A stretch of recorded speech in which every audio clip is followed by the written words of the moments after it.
unsealed foes in the annals of time. Strong tales.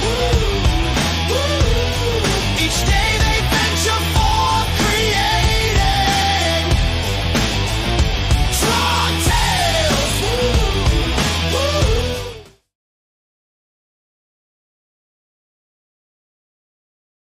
Welcome, everybody, to the Trunk Tales. I'm Andrew. My co-host Grimzy is here, and today we're joined with Doctor, and you're currently still active duty in the Army, right? National Guard. Yes. National Guard. Okay. You're a major or lieutenant colonel? Major. Hopefully lieutenant colonel soon. We'll see. Nice. So major, do you go by Major Dr. Ryan Rhodes or Dr. Major Ryan Rhodes? Depends on which outfit I'm wearing. Okay. And so 90% of my time I'm civilian, so it's just doctor or whatever. I don't really care what people call me, to be honest. Just so if they're like, hey, Spartan guy, give me Spartan guy. There we go. Hey, Doc. Everybody says Doc. My nurses call me Rhodey for whatever reason, and sometimes it's just hey asshole. Like that works too. Okay. I usually will look for hey asshole. It says more about me, I guess. Feel that. Well, thanks for coming on, man. I know we had talked about you coming on my wife and I's podcast for a while and just never was able to kind of get anything going with that. So definitely appreciate you taking time to come on here on the Trunk Tales on our brand new show that we're only a couple days into this now. Yeah, and I still don't know what it's about. Hey, I think the best part is we don't either. Yeah. we don't know what the fuck we're doing. It's a field of dreams type thing. If you build it, they will come and just see what it evolves into. Yep. Well, let's just find out, man. It's a completely guest driven thing so far. You know, like every episode so far has been centered around a guest. So we've taken the topics and things that the guest either is promoting or pushing or things like that. A lot of it has been our last guest that we just recorded with, he's an author and he, works in the IT industry in a capacity that we'll let that episode talk about. But you're the first, medical professional that's actually like a medical professional, not somebody like me that just, was a medic and went to nursing school. But you actually know what you're talking about. I'm just the lackey that does what you tell him to do. Be careful how you talk about the nurses. Hey, real quick too. I want y'all just look at this man and tell me you would think he was a doctor off first rip, and I'll lick my palm and slap your fucking forehead. There is absolutely no way you can tell this man's a doctor, bro.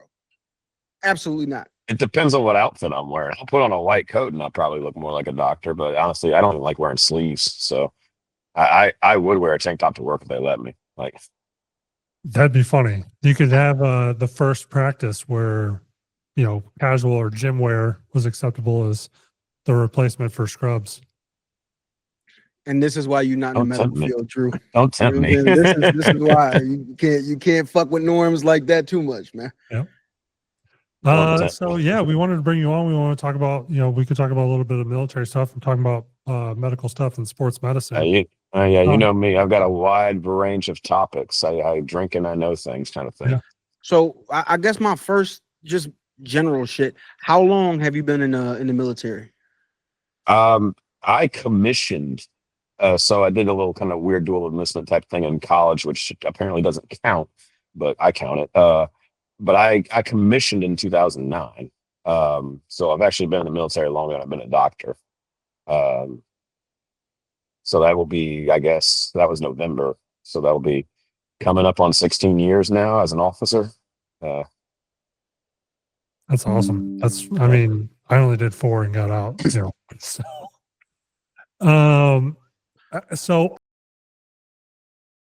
damn it, I got to edit this one. I sent Grimzy over your. Now I know his real name. He wouldn't tell me his real name. And now I know it. I made it the entire last episode without slipping up. I do that sometimes. Yeah, you're cooked, buddy. Yeah. You're cooked. No, I don't. Oh, by the way, I don't give a fuck about telling us. It's just while he's fucking recording the goddamn episode. Yeah. No, I get it. Yeah.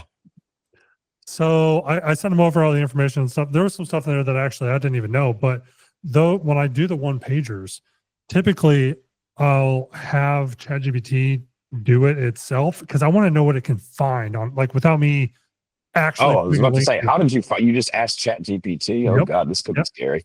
I wonder Everything if that was everything's in, accurate. everything that was I in wonder there, if everything's including your accurate. Instagram, came from ChatGPT, and all I gave it was your name. Did you hear me? Apparently, my internet sucks. Apparently, my internet sucks. You were still there for us. Maybe we just weren't there for Okay, yeah, I'm good. I just got a little thing about signal stability or you. whatever. No, yeah, you're good. So yeah, Okay. so I put your name in there. That's all I did. So if that worries you, That's kind of scary. yeah. Well, I don't know. It depends on what it found. So, and For the record, there were only 2 chinchillas, not 7. I don't know why they exaggerated that one. we'll put a pin in that. We'll come back to the chinchillas in a minute. So no, yesterday, my wife was telling me about this guy that lived in our old neighborhood that had passed away, and she was speculating on what might have happened. And I jokingly said that the woman, the neighborhood bicycle, probably killed him to get away with it. And so I asked ChatGPT just what happened, and it found an obscure post from the guy's brother on Instagram that had a snippet in there about the suicide crisis line. And I was like, I guess that probably answers the question. It's just wild, bro. Right. It's Yeah. definitely a clue. Yeah. So yeah, man. Again, we'll come back to the chinchillas in a minute. Let's talk a little bit more about medical school and doing all that while in the Army. Were you active Yeah. duty while you went through the school, or were you? For a little bit, I was, yeah. Which was interesting. But it was kind of a cool little deal where it was, hey, we'd rather you be a doctor than a medical service officer. So we'll keep you on orders, but really just go to school, please. Which was nice. Yeah, we had options to do, like 6-month school drops periodically, and basically it was the same thing. You were still on active duty, but your place of duty was school. You would still report to do the random UAs. You might have to do Right. tests and stuff like that, but Yeah. outside of that, would you recommend going through medical school while active duty, or do you think that that's something that you should do that other people should do before? It depends on. So they have a lot of different programs, and they keep changing. So I don't know exactly what they are right now, but they have a lot of programs for people going through medical school, through military, either active duty side, reserve component side, National Guard side. That a lot of times, does allow you to basically stay on orders, make a salary, maybe even get a stipend, maybe get part of your school paid for. And then you just have, a little time. I owed 8 years of obligation from what I took from med school, and I stayed in for 16 now, I guess, because I'm too stubborn to quit anything. So yeah, sometimes you'll owe an obligation just like you would for all sorts of the other stuff, like for paying for school. They have the same type of stuff for medical school. So yeah, I would say it depends on the situation, because for me, it made sense. For me, it made sense to do it. Yeah. For other people, it might not. It's like I can't owe them 8 years after med school because I am planning to go move to France with my Parisian wife or whatever like that. Not a true story. I just made it up. But, that probably wouldn't be the best option for somebody like that. Right. Or, like, oh, I would love to take this National Guard stuff, but I weigh 562 pounds and I've never done a sit-up in my life. Yeah, probably not the right call for you. So that actually leads me right into my next question. Were you involved in the bodybuilding, whatever scene you want to call it, before you became a doctor, or did going through the physical therapy, sports medicine path lead you to that kind of fitness realm? So the fitness thing, I was always really a thing since pretty much college. Not like in the same ways. It's just like, I became a personal trainer in college just as like a side gig type deal, and ended up moving to an apartment that was like right next to the university rec. So it's like, well, if I'm here, I might as well. And it really just kind of started like that. Actually, I got a really funny story about how it actually started. But the bodybuilding thing is actually a more recent development. that was just like, I just legitimately like to work out. And like all these people would be like, try powerlifting, try strongman, try CrossFit games, try bodybuilding. And I just picked the bodybuilding one and it just kind of seemed to like it. That was only about a couple of years ago when I finally said, fuck it, I'll just do that. I want to say that was what, 20, right after I came back from my deployment. So I think that was 2023. Oh, wow. Yeah. But No, maybe before that. 22, maybe. I don't want to 22. go off. I don't want to go off too much on a tangent, but were you already an admin in Drinking Bros Fitness before that? And for people that aren't aware, Drinking Bros has a million different subgroups.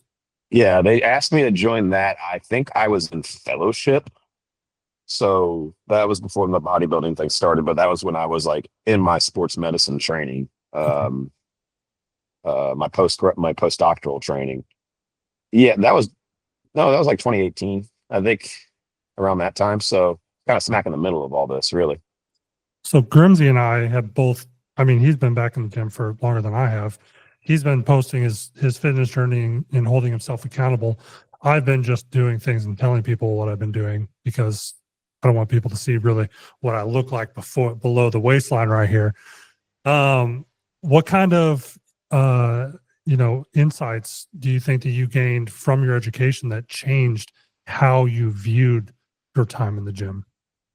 It was actually a big part of it. I think it was a big part of helping advance because like you got to learn it to such a degree, to such a minutia of detail.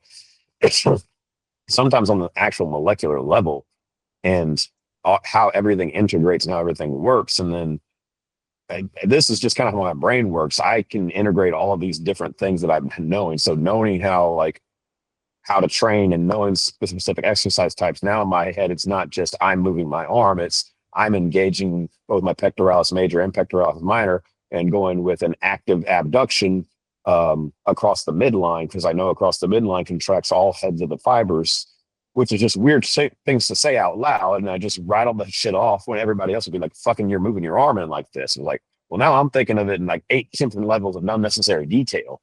And it just did, it kind of led it to a really in-depth understanding of just how all this stuff is supposed to work and like what's wrong, what feels wrong. I think that was the big thing that I discovered when I really started getting into bodybuilding, is because I would have like opposing coaches say, move this. It's like, oh, so you mean I activate this particular tiny obscure muscle? And he's like, actually, yes, because lucky for me, he has a physical therapy background. So he would just tell me anatomy and I would go with it.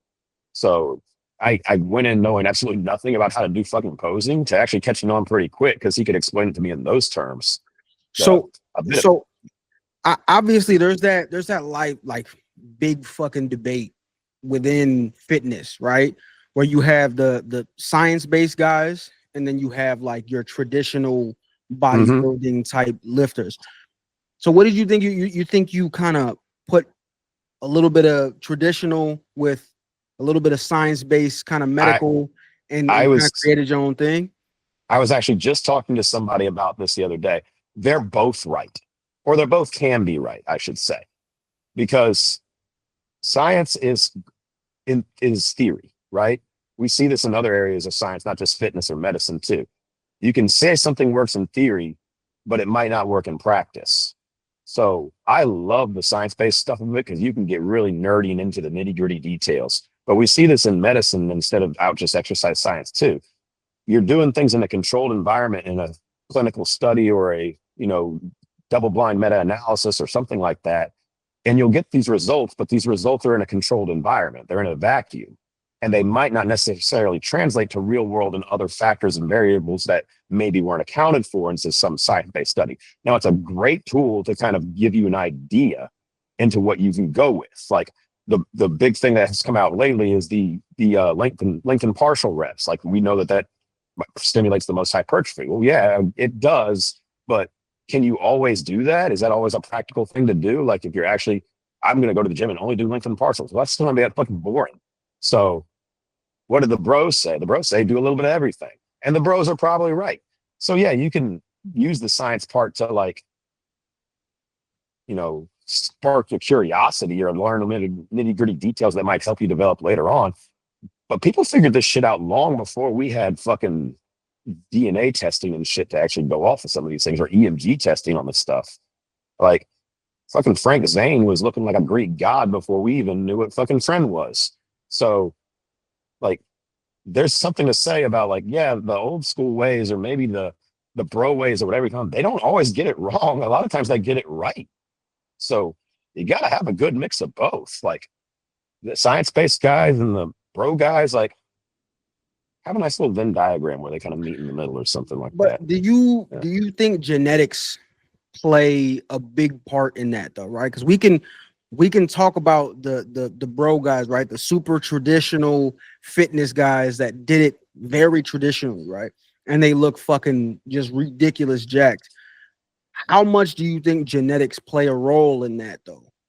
Because I know, like for me personally, a lot of times that the shit that the big bro guys do, they don't hit for me, or they don't feel right to me. So I adjust a little bit and I do it a bit of a different way, and I can feel it a little better, right? How much do you think genetics play a factor in how they do fitness as far as to become a bodybuilder? Genetics is always a big factor, no matter in what, but it's also one you can't control. So it's one that you tend to maybe not worry about, so to speak. But I think what you're asking is like, hey, certain training methodologies that maybe these guys say don't work for me because I think maybe I'm shaped differently. And I think it's technically what you're saying. Like, hey, Yeah, I have, I have maybe a type 2 acromion or something like that. So my shoulder curves a little bit, or maybe my humeral head sits a little bit higher. So that way my range of motion or my elbow position in like say a chest press has to be slightly different. Yeah, that's all true. That does make a big factor. And you've kind of already figured it out. You sometimes have to play with it and figure out like what it is that works for you and your body type that you can't freaking control. And this is getting into like nitty gritty minutia detail type shit.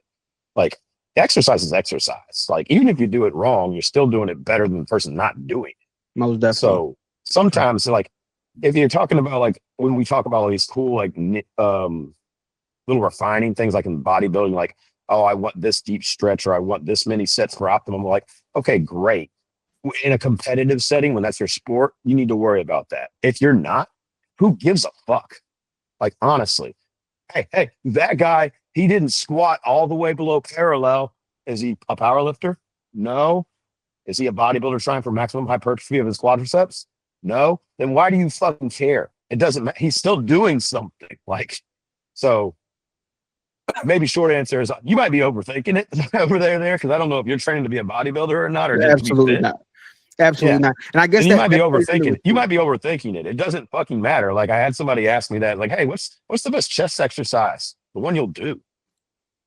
Gotcha.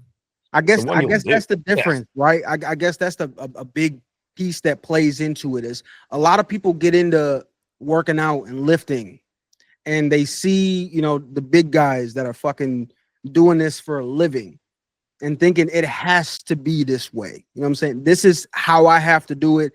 I need a certain amount of stretch for this, and this needs to go like this. And I guess even me realizing now, none of that fucking matters because you're not trying to do what they're doing. You're just trying to get good for you. No. And that's like, I even brought up, I haven't even done the bodybuilding thing that long. Before that, I was just training. I'll be right back. You guys continue the conversation. I was just training because I enjoyed it. And now I'm training almost the same way. I'm just changing things a little bit differently because now my goals are differently. Before, I just wanted to be strong and I just wanted to be functional and all that stuff. So I would do that. And I would kind of not do a lot of these accessory lifts. Like I wouldn't do these big old cable crossover flies or something where I get this big stretch, or I wouldn't even directly train my arms that much because like, whatever, they're just glamour muscles at that point. And then it's like, well, with the sport is actually looking like a Greek fucking god, well, you gotta do things to make yourself look like a Greek fucking god. Like, you want to look like a bodybuilder, train like a bodybuilder. You want to look like a fucking football player, train like a football player. There's a reason that those guys always look like that. They typically do similar styles of training, but not the same. Because you brought out like, hey, what are these big guys doing for this kind of thing? All right, you can go look into interviews right now about all of these past like Mr. Olympias, about your Dorian Yates, your Tom Platts, your Arnold Schwarzeneggers. I've even throwing like your Mike Mincers and your Lou Ferrigno's, and well, he never won, but whatever. In there, none of them trained the same. They all had a little bit of variations in the way that they trained. They figured out what worked for them, and they did it. Like, yeah, I even heard Tom Platts say something today. He used to train with Arnold Schwarzenegger, and after a while, I was like, I can't train like this guy. Like, it's gonna kill me. I'm gonna die. And then he stopped training 5-6 days a week. I only trained 2-3 days a week, and then ends up getting the best results because of that. You know, I think that's the biggest thing that helped me was I stopped focusing on what everybody else was doing to a T and kind of just built on what felt better for me, right? Because you think about people and it's a lot of that in the fitness world where like you have to hold a certain frame, you have to do it a certain way, you have to lean this way. I started to figure out that going by feeling, how it feels for you on your body when you're making a motion is what's going to work for you. You know what I'm saying? That's what you need to focus on, because every like I said, everybody focuses on the big guys and how they want to get there. You just figuring out that doing it what feels better for me was the best thing I could possibly do. Well, that's a big part of it, but also figuring out the way that you can do it that will allow you to keep doing it. Because, be frank, doing it once doesn't make a difference. It doesn't matter. Like, it's doing it once consistently, however many times a week, however many weeks a month, however many months a year, over time. Like, the shit does not happen quick. Like, I think we got fed some bullshit in like the late 90s, early 2000s when all the infomercial shit was coming. It was like 90-day transformation, 60-day transformation, blah, blah, blah, blah, blah, blah. Like, yeah, sometimes that's possible. It's usually not. The shit takes longer than you think to do something. Like, well, most people don't change anything else with their habits. They don't change their diet. They don't change anything else in their routine. They're just, well, I'm going to go do P90X for 30 minutes. Yeah. Well, even if that still can make a big difference. Like, they just change the one thing. If they change that one thing and do it consistently, like I've seen plenty of people like do something like, as far as exercise concerned, like lose a whole bunch of weight. All they did was they decided they were going to go to the gym and do a weight circuit 3 days a week. And they did that for 3 months or for 6 months and didn't change anything else. And it still created change. So you can still do one thing, but as long as you do the one thing consistently, it's going to make a big difference. Obviously, the more one things you change, the more difference it'll make.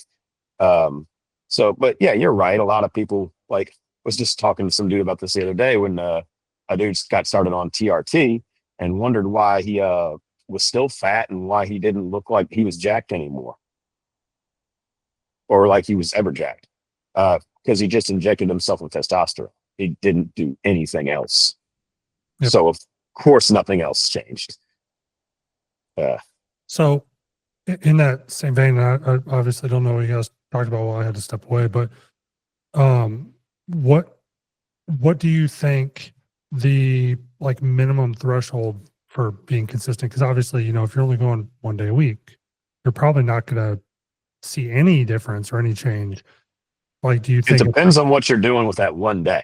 I mean, you could just maybe not as quickly as you would if you were doing it, say, a little more often.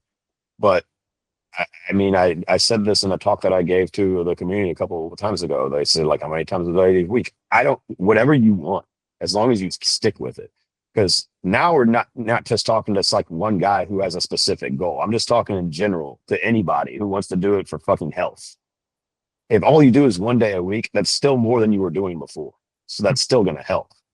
And if you can suddenly do 2, well, then 2. If you can say do 3, then 3. If you can do 2 this way and then 1 this way, or if you can just do a 10-minute workout every day, 7 days a week, great. That works too. Just I want to pit you against my new provider at the VA, and I want to ask you a question. Just give me whatever answer straight off the cuff. All right. Can I go pee? Can I go pee before you ask? Yeah. Go ahead. Yeah, let me go do that. I'll just cut this section out. Yeah. You might hear it because I still have my headphones on. Maybe we won't cut it out. Maybe we'll just leave this in. Hello, darkness, my old friends. Now I'm just trying to fuck with you. Oh, good. Is it not making noise? Oh shoot. Can't hear anything. Noise cancellation. I thought that was gonna be way funny. No, sorry. You probably hear that. No, you must have some decent noise canceling headphones. Yeah, those are the ones I work out in. I was looking for my little clip Bluetooth mic, but it couldn't get it to work on my fucking laptop. It only works for my phone. All right, there we go. Right. So yeah, so back to now that you've had your bathroom break. Yes. The question that I had, or that I wanted to pose, was: do you believe, and this is just a broad statement, you don't have to add any qualifiers or anything like that, but do you believe that people can out-train their diet?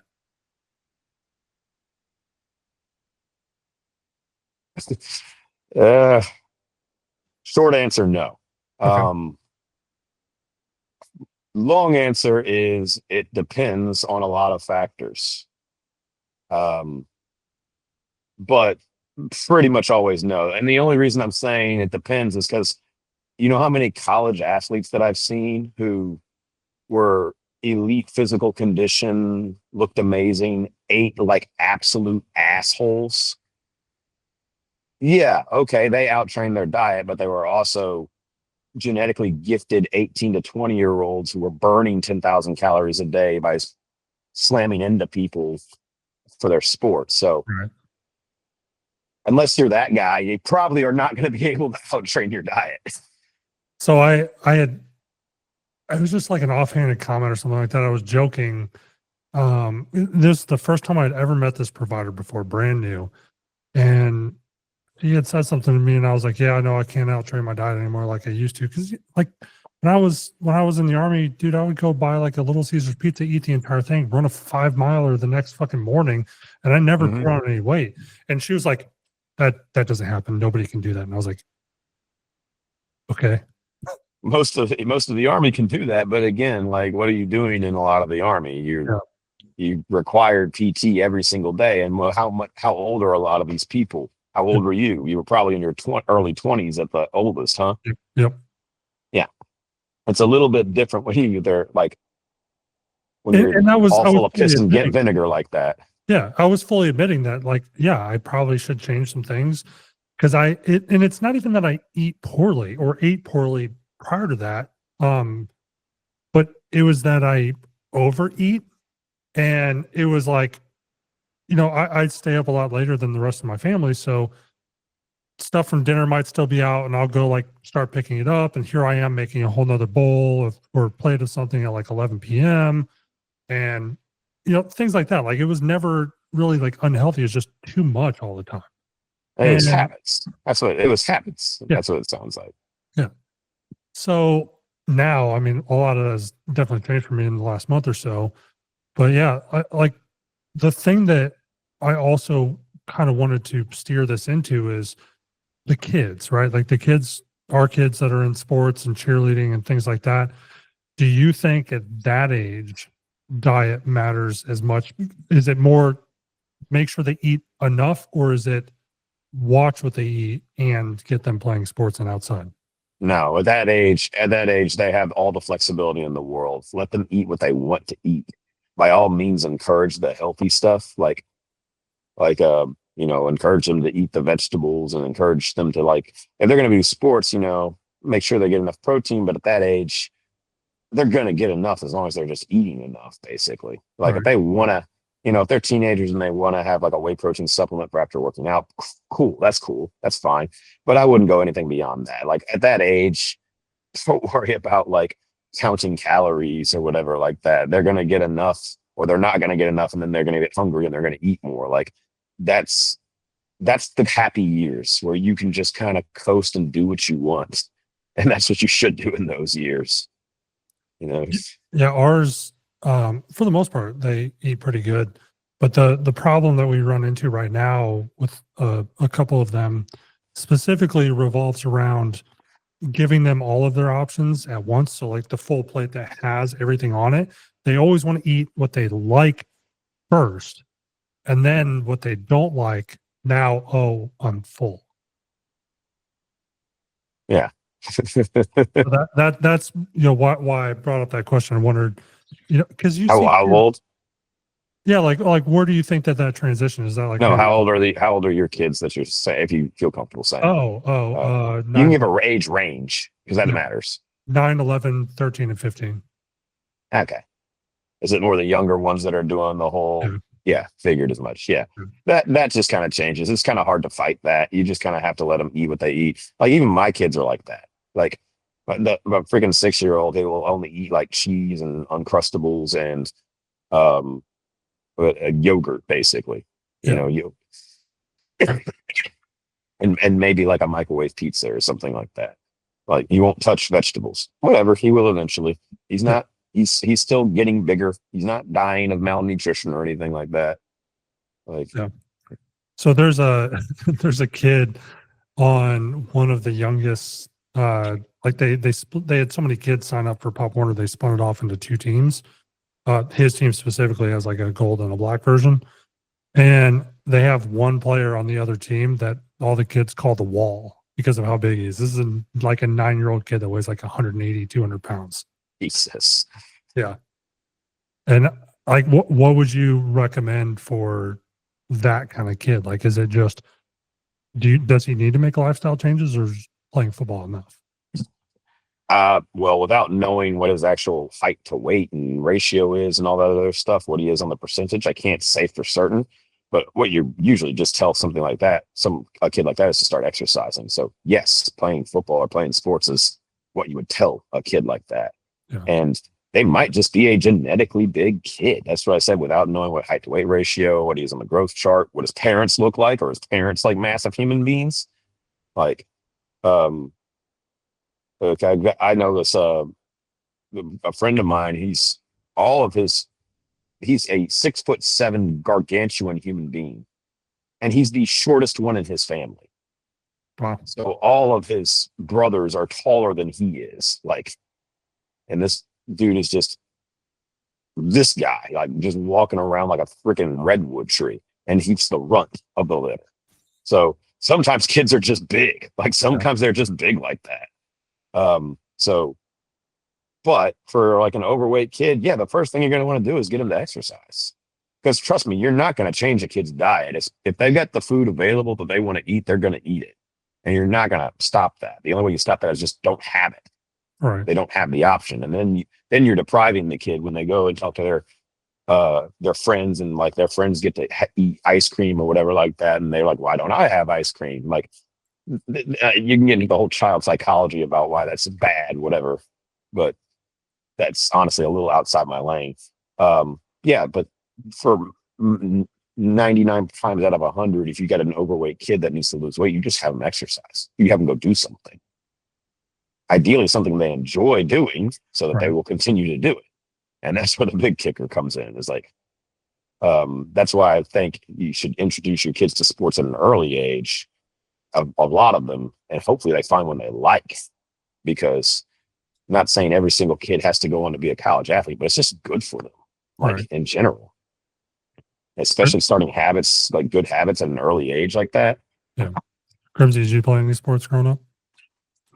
Here and there. I wrestled a little bit in high school. I threw like shot put and discus. But in high school, I wasn't really like, I didn't like high school. So I guess my biggest problem was I was smart enough to fucking pass. I just didn't want to do the fucking work. So every sport I would go in to play, because of the grades that I had, I wasn't going to actually get to compete. So then I was like, well, if I'm not going to fucking compete, I'm not going to fucking, you know what I'm saying? I'm not going to just come practice every day. Yeah. So that turned out to be really short-lived as far as sports went. No, I worry about that battle in the future, because so I went to a huge school, and there were kids like my brother, actually, my younger brother, he's like 2 years younger than me.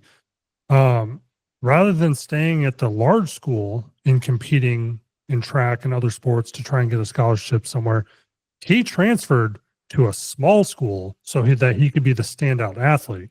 And then he ended up getting a full ride scholarship to run track. Mhm. And it just makes you wonder, like, if parents should be considering more options like that for their kids. Like, maybe your kid's not the smartest kid. Maybe they should go to a school where a 2.5 is good enough to play sports. It depends on, again, what the kid's good at and what they have a passion for. Because I guarantee you, if the kid was that good to get a full ride scholarship from track and field, he likes doing it. Yeah. Like, he wasn't being, you don't get that good at something. I don't care how many 80s or 90s teen dramas you have, but football's not my life, Dad, it's your life. No, you don't get that good at it unless you like doing it. Yeah. I'm sorry. That's fiction.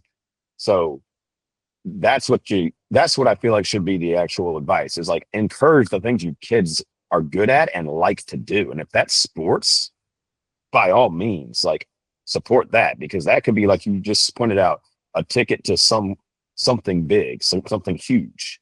Yep. Like, that's the beauty of some of that kind of stuff. Like, how many inner city kids get out of the inner city because they get athletic scholarships? Yep.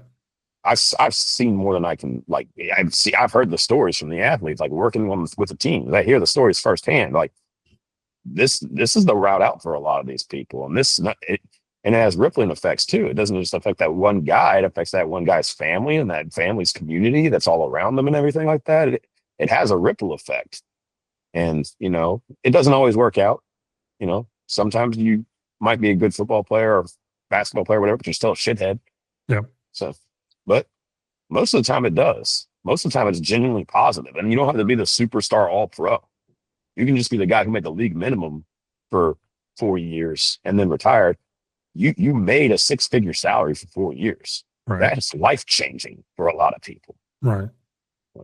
So, in the same kind of sense of questions, at what age do you think, so we're talking like a healthy kid here, right? For example, so you have a healthy, fit, like, I don't want to say fit like physique fit, but like they're not overweight. They're not. I know what you mean. They're not overweight. They can run and all that stuff. And when do you think that it really needs to be instilled that some sort of fitness routine, whether that be walking or running or weightlifting or whatever, really matters and can be transformative to your adult life?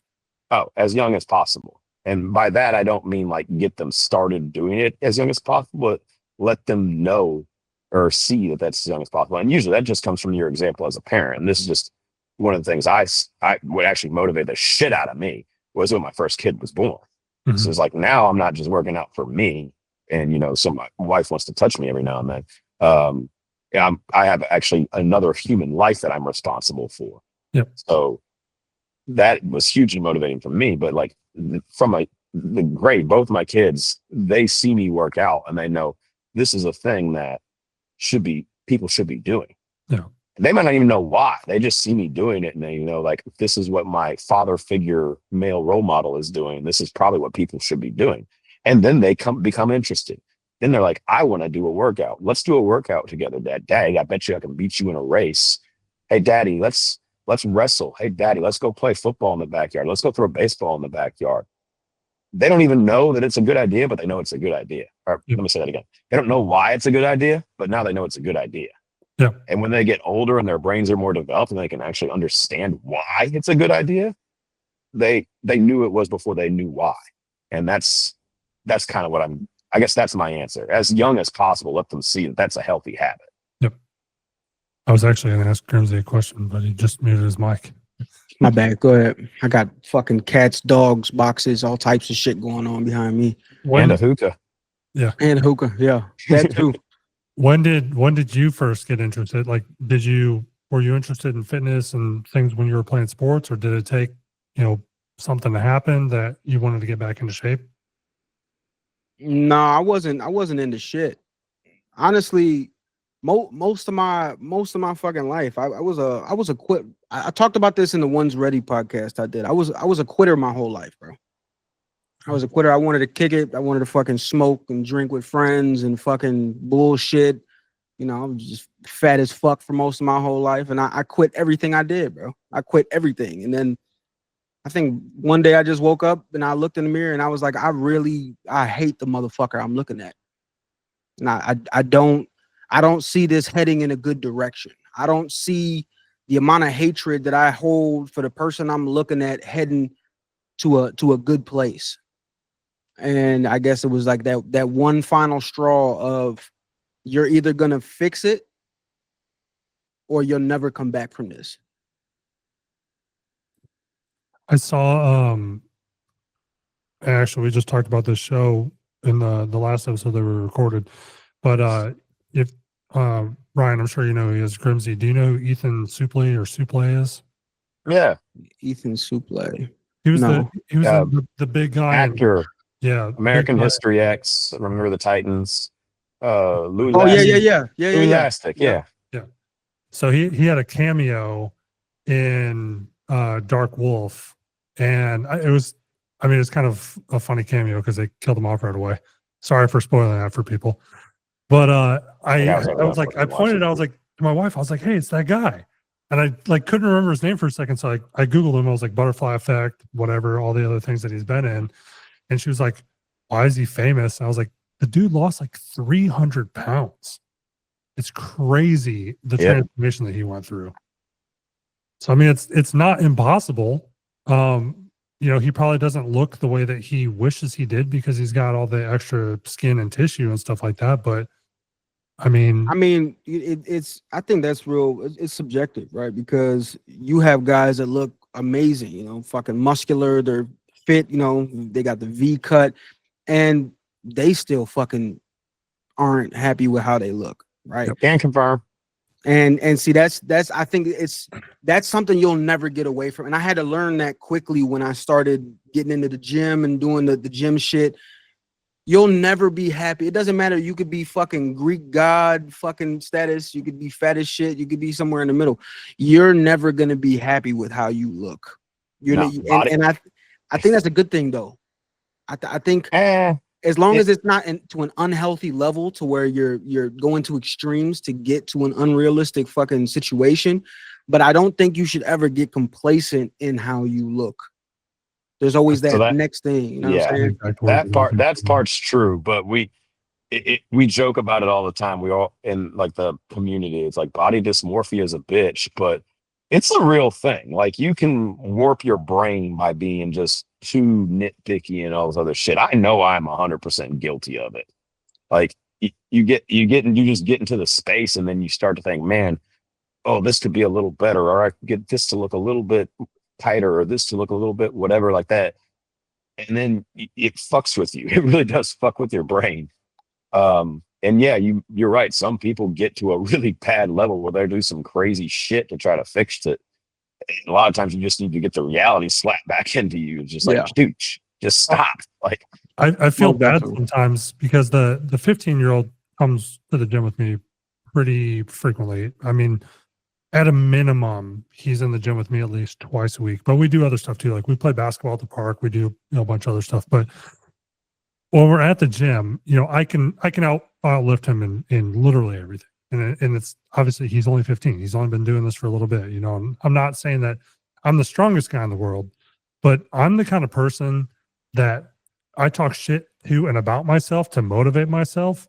Like on a final rep or something where I'm struggling, I'm like, come on, you stupid bitch, you weak ass bitch, or whatever. Or I'll get up from the bench after only doing 4 out of my 5 reps from I call myself a weak bitch or something along those lines. And he'll just stand there and I'm like, I know that it makes you feel like I'm even like talking down to how much you can lift, but trust me, I'm not. You're 15 years old. You're fine. I'm saying like I'm trying to motivate myself that, and he's not going to say that to me. I need somebody to say that to me. The only person that can say that to me is me. I get it. I got talked to at the gym. It was like 2 weeks ago. For that very reason, I had initially nobody said anything to me, but I had like all the 45s or almost all the 45s, and I was just doing leg press, and nobody was really at the gym. And then when people started coming in, I went to go squat after that. So one of the employees or whatever of the gym came over to me after I had failed on a rep of squats. And she like, hey, can I speak to you for a second? I said, sure. And she said, well, I wanted to say something before you left, but, please be courteous of some of the other gym members, if you're going to use all the plates, blah, blah, blah. And I'm like, okay, I get it. I had started when there wasn't really anybody here. It was 6:00 in the morning. It was like 3 people and they weren't over here. I'm like, I'm sorry, I won't do it again.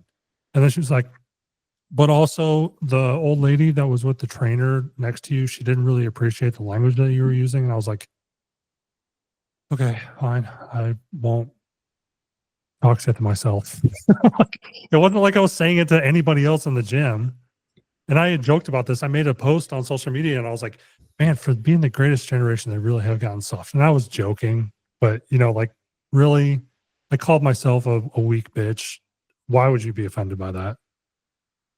Hey, it's like it's full circle. Like we started, hey, I can talk to the bro doctor to some people, but then you have the some person like, ooh, no, I can't talk to that person like that because who fucking knows, who fucking cares? It's them doing their thing, whatever.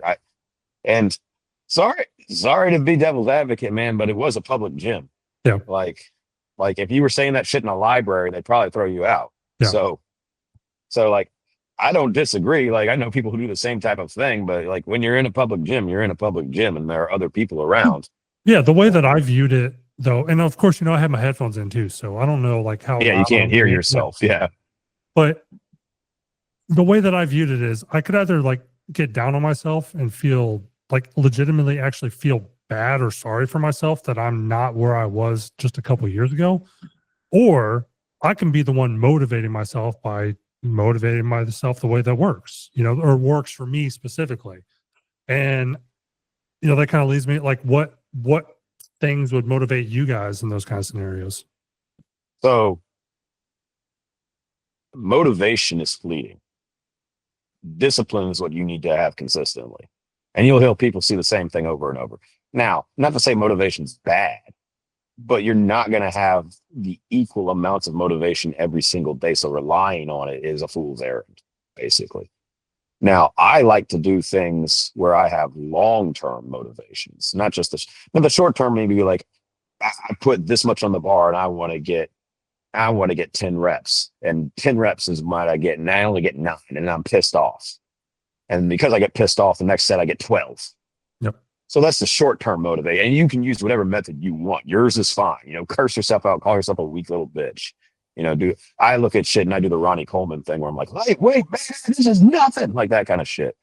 But I like the long-term motivation. Like I know that, hey, just recently I had Dragon Con where we go to the comic book conventions. And I have this where we do this big group where we're all dressing up as Spartans from 300.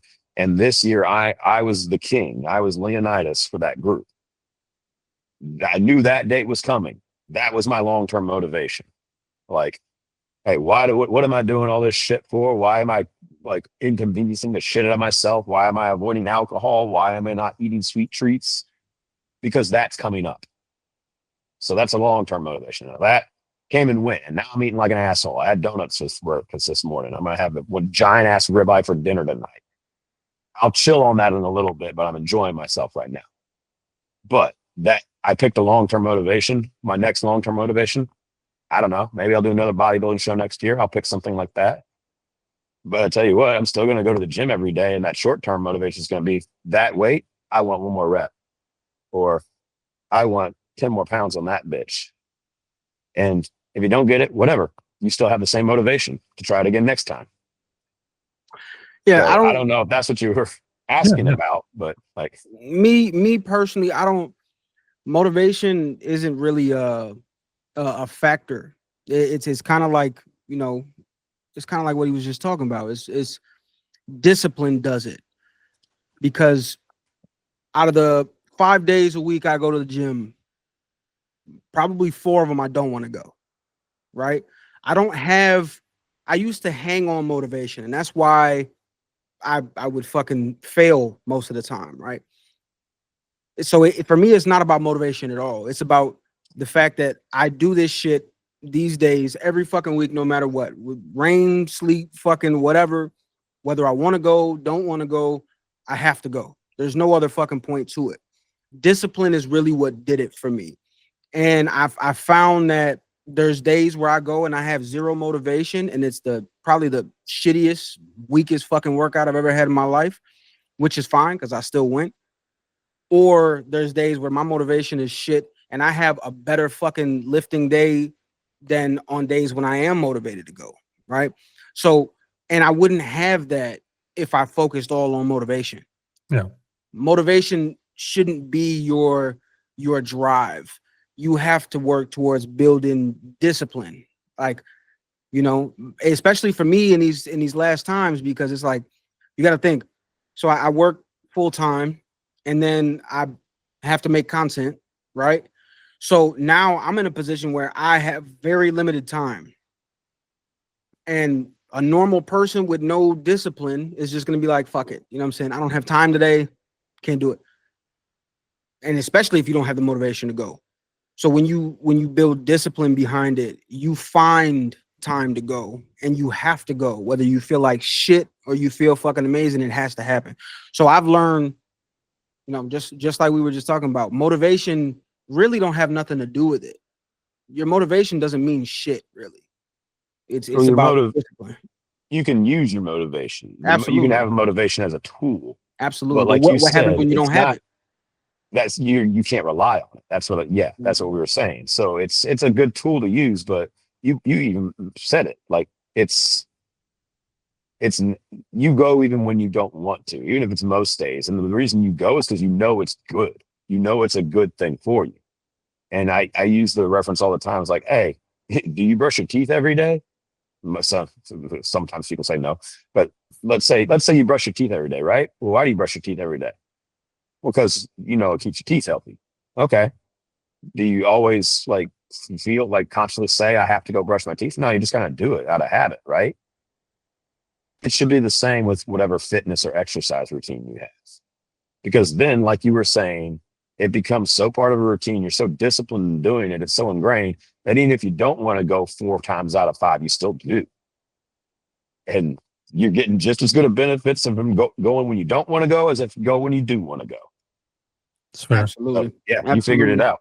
I live by the 1% law. Well, I don't even know if this is actually a fucking thing, but I always tell myself that 1% is better than 0, right? So even if I don't want to fucking go, and even if I go in there and I have a shit workout where I go in there and I do fucking 3 things, you know, I do 3 lifts instead of doing the fucking 8 to 12 different variations of lifts that I do. I still went in there and I did 3. It's better than if I would have fucking stayed home and did 0, right? Mhm. So even the 1% is better than fucking 0. You were right. And again, it goes back to what we were saying before. Like, how many days a week should I go? If you're going 1, you're still going more than 0. Yep. So go what you can do. Like, do what you make it work with your schedule. You mentioned being all busy. Oh, fuck. Dude, I've gotten up at 4 a.m.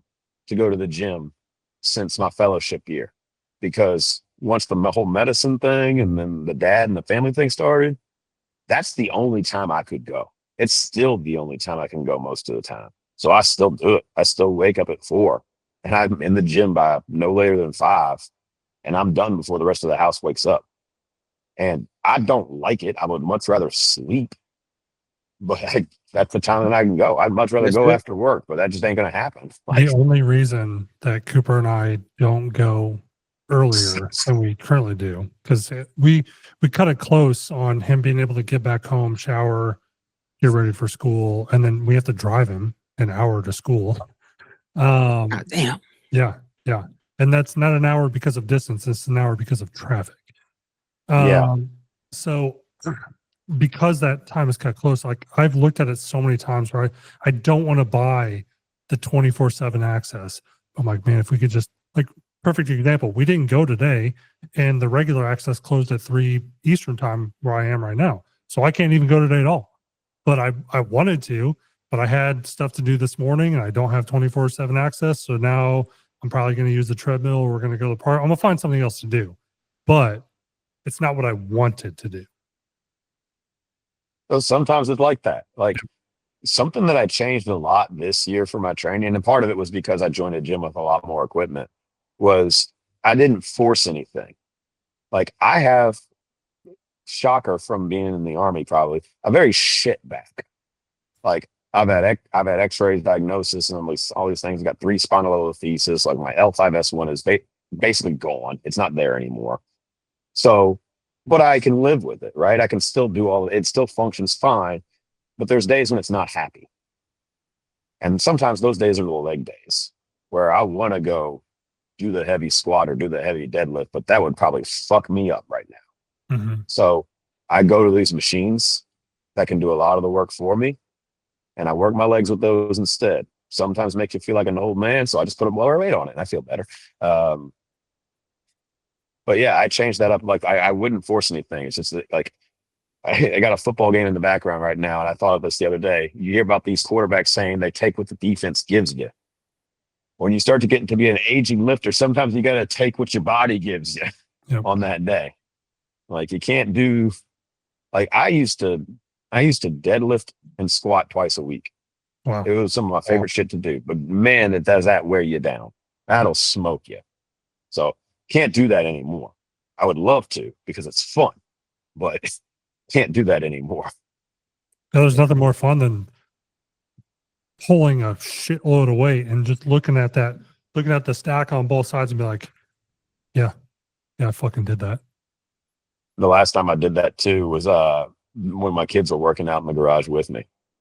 So like I literally pulled it like, yeah, I got that shit. Like, that's awesome. Yeah, it's just overdoing it though. I had a guy who, did bodybuilding shit and fucking went in and just did a little bit too much that fucking day and pulled everything in his fucking. So, especially for people that are watching that just lift, I would say normally, right? You're not trying to be a fucking bodybuilder. You're just going to be normal fit. You know what I'm saying? Keep up with your shit. Push yourself. But you got to understand how long you're going to be out if you fuck up. So if you don't know what the fuck you're doing and you know you're doing an unrealistic fucking weight, think about it a little bit. Just a little bit, because you're going to fuck yourself up. There's more ways to progress than just doing heavier weights. And I'm a guy who loves doing heavy weights. Like, I mean, Drew's probably seen some of the shit I post. I will put some serious fucking weight on the bar and I'll lift. But I probably don't do that as often as you think. Because, like I was saying, sometimes you got to know your limits and know that you are in this for the long game. Like, the ego is not going to keep you in it for the long game. Yep. Like, do the ego lifting when you're young and you can afford to. So when you get, I want to say that is important to take to heart, not just for lifting, but for basically everything, especially sports and stuff. So one of the things that the oldest has figured this out now, right? Like he used to be embarrassed because he's a beginner, right? But he's 15. It's not like you come out of the gate Arnold, right? Like you have to start somewhere. But so he figured it out over time. He's not conscious of that kind of stuff. He knows what he does, and he's working to get better every time. And every time we're there, the youngest, however, his excuse for things was like, "Oh, I'm not good at that." And I'm like, dude, the reason you're not good at it is because you haven't started practicing. You're not trying. You're not going to ever just be good at it. You need to suck at it and then get a little bit better and a little bit better. And he's started learning this from playing football over the last couple of years. The first year that he played football, so it was like 4 years ago. He was like one of the youngest kids on the youngest league. So he didn't really get any playing time, and he hated it. He hated football. We didn't think he was going to go back into it. But then we moved to a different area, and he played flag because there was not an option for tackle football pad, football at that specific location. And he was one of the bigger kids, even though he was younger. So kids were scared of him. So then he regained that desire to play the sport because now he's the good player, right? Yeah, now he's good at it. Yeah. So and like he's kind of becoming a student of the game, and I think that obviously not necessarily you don't have to like become a student of bodybuilding and fitness. You don't have to become a professional. You can follow the pre-prescribed plan from any given website or Instagram influencer or whatever and probably be good. I mean, and be a little careful with some of them, but yes, I have a list of names. Some of them are fucked, bro. Yeah. Some of them are fucked. some of them. I kind of want to punch in the face. But I won't say. So anything. so just kind of veering off of fucking fitness shit. Did you know you wanted to do the doctor shit while you were going into the military? Like, was that the goal? Oof. See, the joke answer I always tell people was it was the shortest line in career day. But that's a hard one to answer because it wasn't like there was overlap. Like there was from a young age, I always kind of wanted to join the military, but I really admired my both my grandparents, but my mom's granddad was in the Air Force for 38 years. Wow.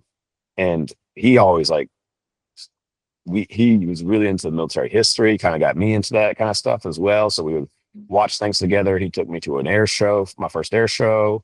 We'd go to museums together, that kind of cool stuff. So I initially wanted to join the Air Force. I wanted to be a pilot. But I was nearsighted. And they got flat out told, like, yeah, that's never going to happen. So then there was okay, now what? Which probably was a good thing that I got told that, which now you can be a pilot when you're nearsighted. You just need a waiver. But at the time that didn't exist. But I probably wouldn't have gone into medicine if that would have been an option. So that was high school. So that's like going way the fuck back. And then I think I went into college. I went to LSU with like two considerations in mind. I'm either going to go to med school or I'm going to get a degree in history and I'm going to do something with that. And I think it took about a semester or so before I realized what the fuck would I actually do with a history degree? Like what? Write books, teach? I ain't going to do that shit. Okay, medicine it is then. So you didn't always want to be a doctor? Now I wanted to be all sorts of shit, but like it depends on how far back you're going. Like how far after how long after joining the military, like actually like getting through basic, did you decide I think I want to go the medical route? I probably was pretty close to about the same time. Okay. I don't know exactly. I can't tell you exactly when, but it was probably close to about the same time. Okay. So now we usually when we have, military guys that come on, we talk about, basic and how that went or, specialty training. But obviously this is a little bit of a different situation here, right? We don't usually get people who are fucking double board certified doctors that are on here, right? So I kind of want to talk about medical school. Yeah. You know what I'm saying? How difficult was medical school? What were the challenges? How long was fucking medical school for you to even be able to actually become a doctor? Because I mean, I know it. We always know it takes a long fucking time to be a doctor, but we don't actually know what goes into being a doctor. So I can go through the whole process for that then, because like every time I explain it seems just like whatever to me, but apparently, like you said, people don't realize the entire process. So you do undergrad. So you do your undergrad degree. I had a bachelor's in biological sciences. That was mine. And the history thing, but the biology one was the med school one. That's 4 years. Then you got to apply and get into med school. A lot of people don't get in on their first try. I got in on my first try, lucky enough. Can you have a bachelor's in anything, or is there specific things you need a bachelor's in? You can have a bachelor's in anything, but there's certain prerequisites, like prerequisite courses. And I think that's different for each individual school, but they're generally the same. But anyway, getting to med school, that's another 4 years. And holy shit, it's hard. Like, when I'm telling you, like, this is, I remember distinctly the first day of school when everybody's in the classroom and the older professors are saying, one dude looks everybody dead in the eye, the entire class of 200 some odd people or however many it was, and says, half of you are going to fail the first test. And it was a room full of smart ass people who are used to getting A's and everything without barely trying. They're like, yeah, right. No way. That's never going to fucking happen. Half the people failed the first fucking test because they thought like, oh, I just kind of absorb shit, right? This is me. I'm talking about myself too. I just kind of absorb shit by looking at it. I don't have to really learn it that in depth. No, you do. Like that one test was basically a whole year's worth of a undergrad course. Yeah. In like a 6-week period or something like that. Did you pass or fail? I failed the first one. Like half of everybody else did. Passed the second one, and I'll pass all the other ones easily after I kind of figured it out. But so no, I didn't fail med school or anything like that. I passed. But yeah, then it's just 4 years of that. And in our school, the first 2 years are kind of the hardest because that's just the most like academic. That's when it's just you're all in books. Like you like I would go into a classroom when they had big whiteboards and write things out on the board, so where I looked like I was some kind of psychopath, serial killer type shit, just because that's how I could remember it best. You know, sometimes people would join me and we'd be in there fucking all night. We'd be in there at midnight. I drank like 5 Monsters in one night just to stay up and study. I would not recommend doing that. Yeah, then you take your second year, and then you take no, is that after the first year or second year? Whatever point you have to take something called the Step 1 exam, USMLE Step 1. This is a national exam, and it literally determines the rest of your life. I think they've changed it a little bit, but at the time, like the score you got on that would basically determine which residency you could apply for. Because that's the thing that they looked at the most. Yeah, they looked at your med school grades and your extracurriculars and all that shit, but that score, there's an unwritten minimum for most residencies or most specialties on that score. So that literally determines the rest of your life. So it's whether you get shit residency or great residency. Basically, the higher you get, the more options you have. The more like you can spit the highest score you want, and you can say, I want to do the least competitive residency because I like that. Cool. But the higher score you get, the more options you have. Is this something that you can retake, like the SAT, or is it just a one-time thing? I mean, you can, but everybody can see that you retook it. Mm. So it doesn't really help you unless you just do twice as good as you did before. Yeah. Like there's no, like, nobody has an official minimum or maximum score or whatever for whatever, but it's all kind of unwritten and everything's public. So like, hey, you're trying to apply this residency and you take it, you don't do as good as you want, so you want to retake it. But when you retake it, you only do just as good. Well, in this residency saw that you took it and then retook it and you didn't get any better. You don't look very good by doing that. Yeah. So sure. it's a weird kind of strategy mindfuck game. But anyway, yeah, then you take that test, you get your score, you breathe, get through your other year, then you start doing your clinicals. And then at some point you take a Step 2, which is similar, but it's a little bit easier, if that makes any sense. But in our school, we started doing clinicals. So in your third year med school, you actually start seeing people. You actually start seeing patients with like a high level of supervision. But where I was in inner city New Orleans, like if they started trusting you, they would just let you do shit because this is a charity hospital. They need all the help they can get. Yep. And I can distinctly remember in the middle of the night being there in New Orleans, there's some dude. I was on a surgical rotation, general surgery. Some crazy dude did a bunch of bath salts and tried to rob a Walgreens or something like that with a fucking hunting knife, and ended up losing his shit and tried to slit his wrist and slit his throat, but didn't go deep enough. So then he's just high as fuck with like exposed tendons and shit. So they bring a guy in, and the resident's like, I'm going to sew this guy's neck up in the operating room. I'm going to sew this guy's neck up. Can you fix his wrist? And I'm just like, yeah, I got it. And I get about halfway through it, and I go, what the fuck am I doing? I'm a fucking medical student.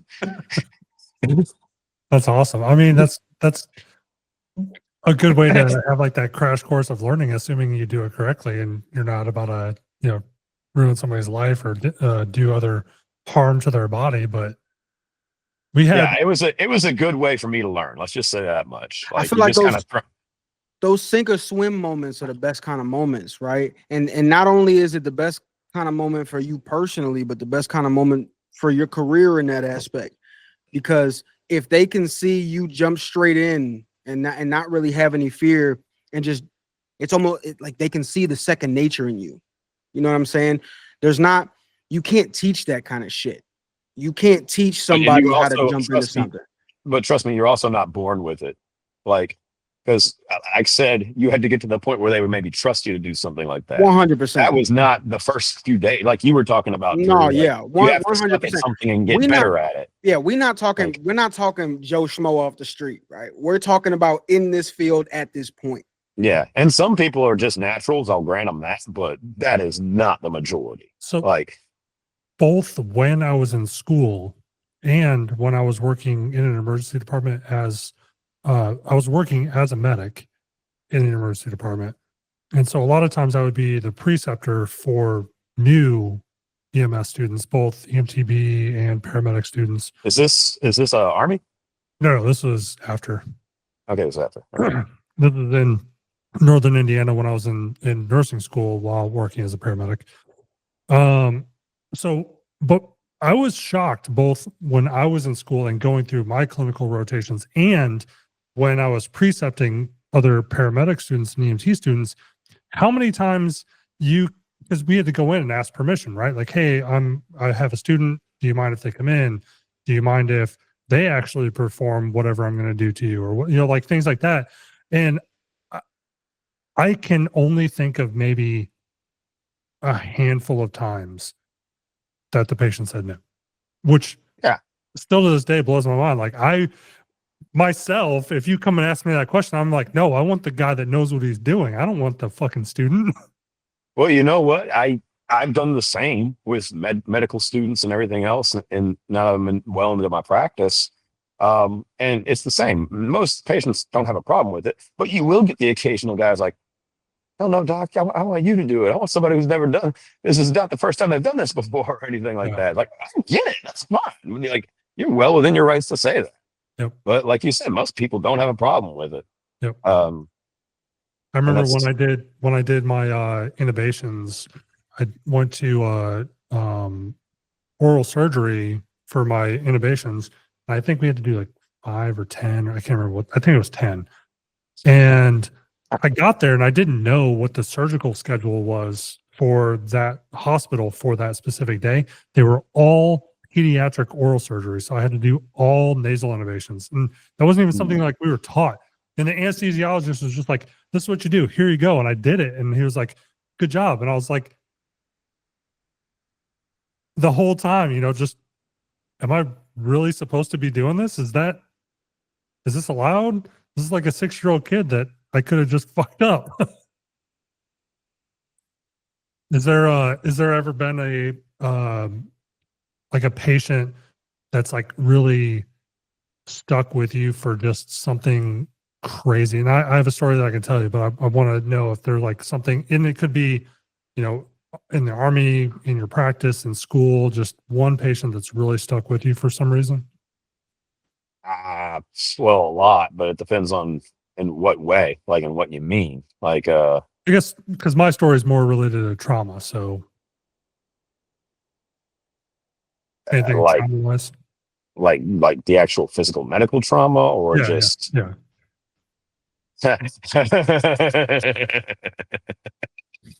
I just remembered a really good one now, actually. There we go. This was in that same hospital. I think they're in that same rotation.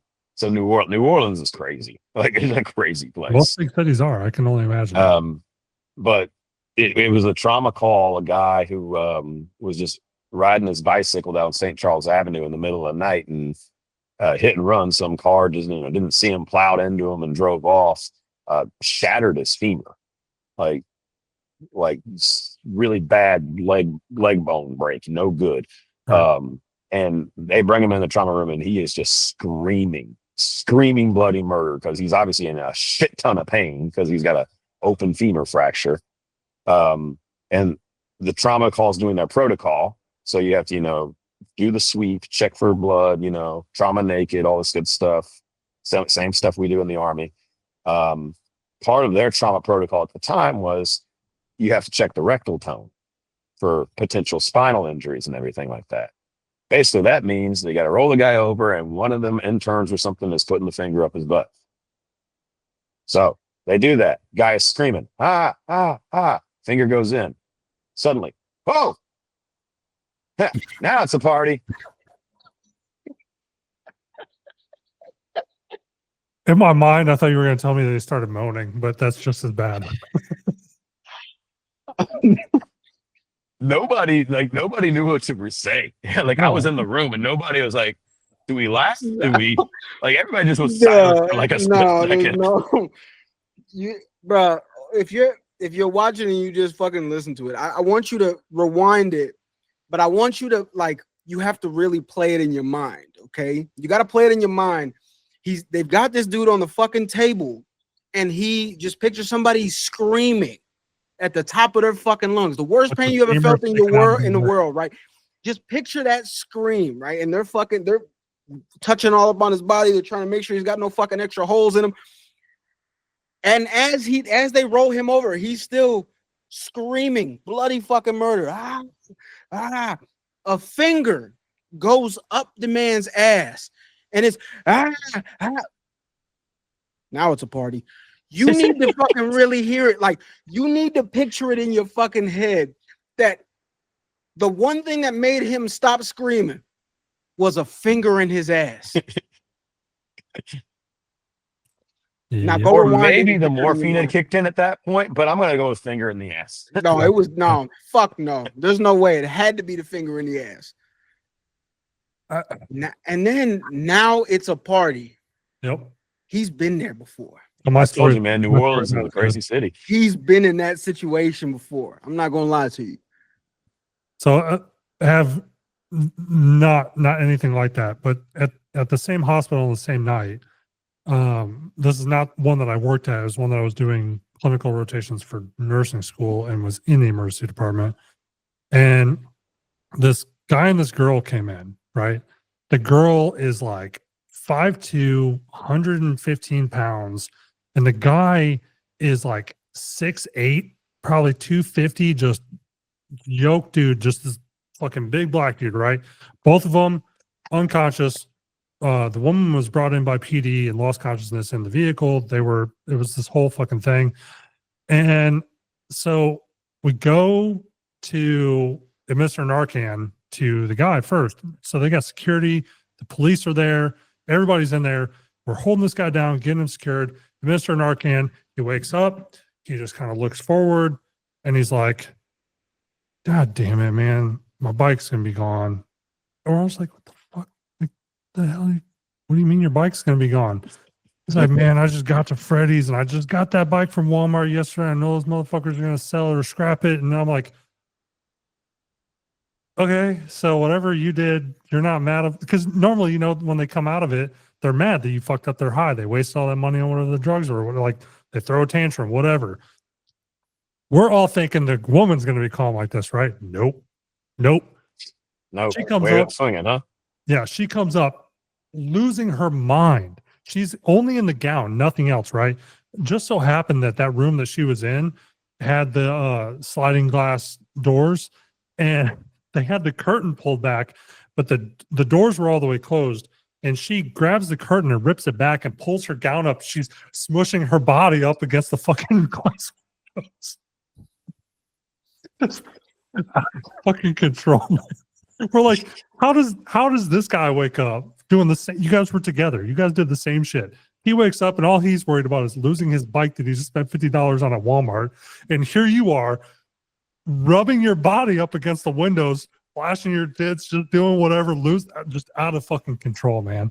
Not even 30 minutes later, we get this guy comes in, the triage nurse walks back and she's like, calmly, right? She's like, we need a couple people. We got to come help get this guy out of his vehicle, and we need a wheelchair and everything like that, or bring one. I can't remember if she actually asked for better, if his wheelchair or whatever.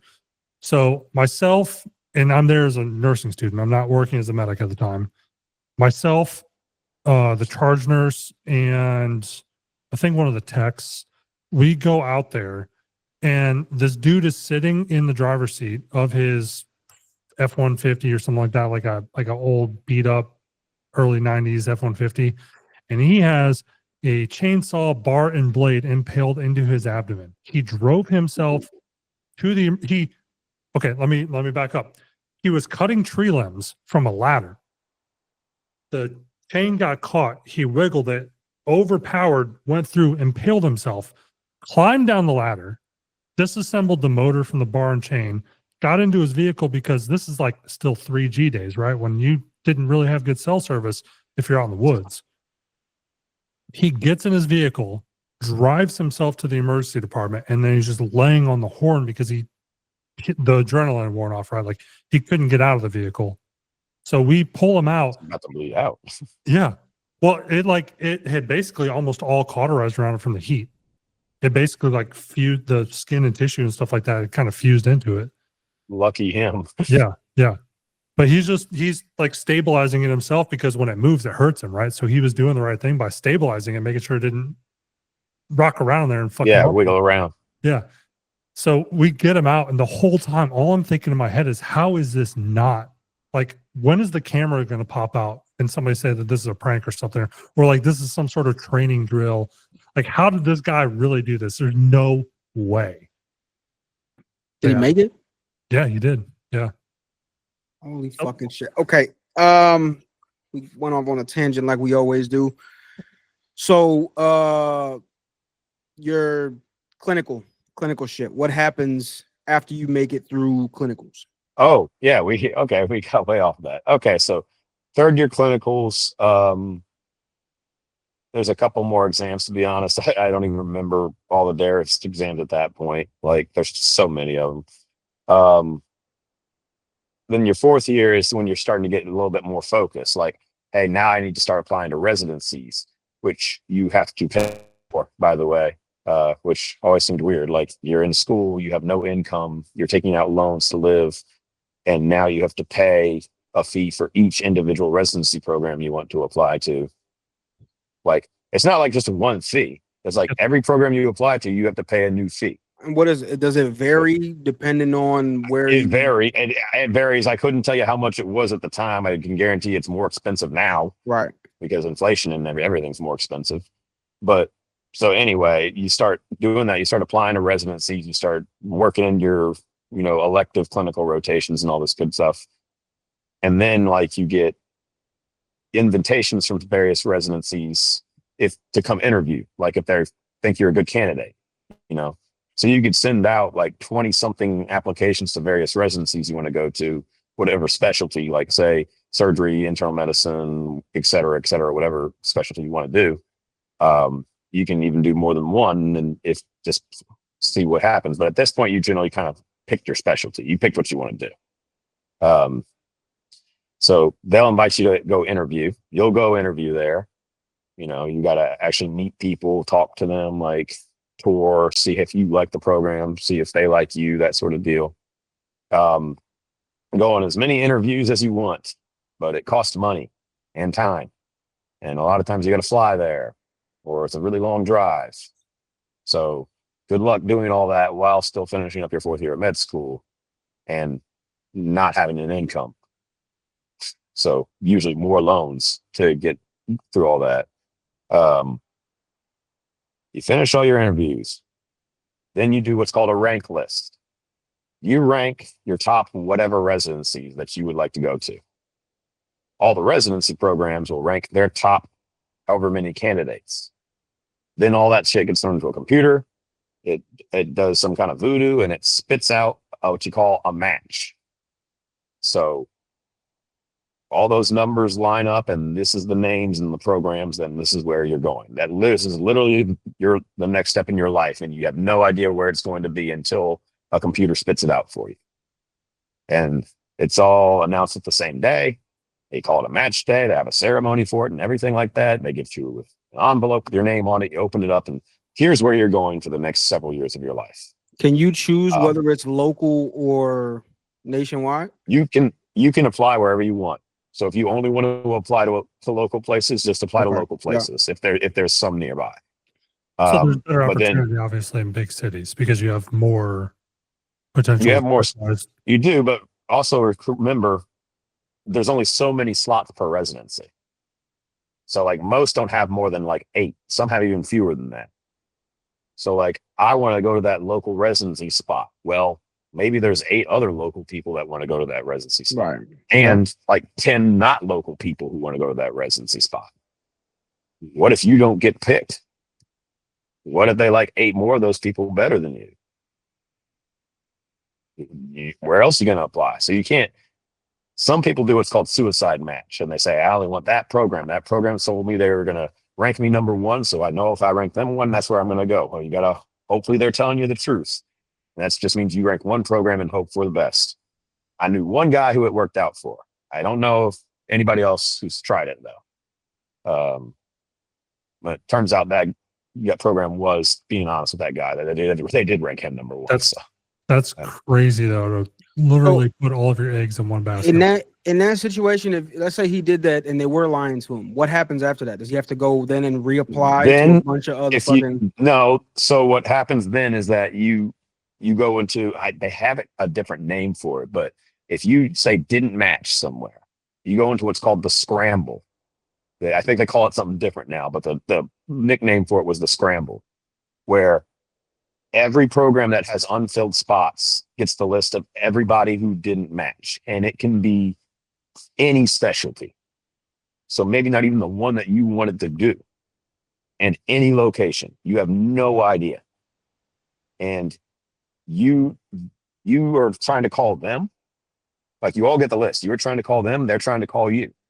And they're just trying to pick up anybody who's left to get all their slots filled. Because if they get penalized or they lose funding or whatever if they don't fill their slots, it just looks bad on them generally.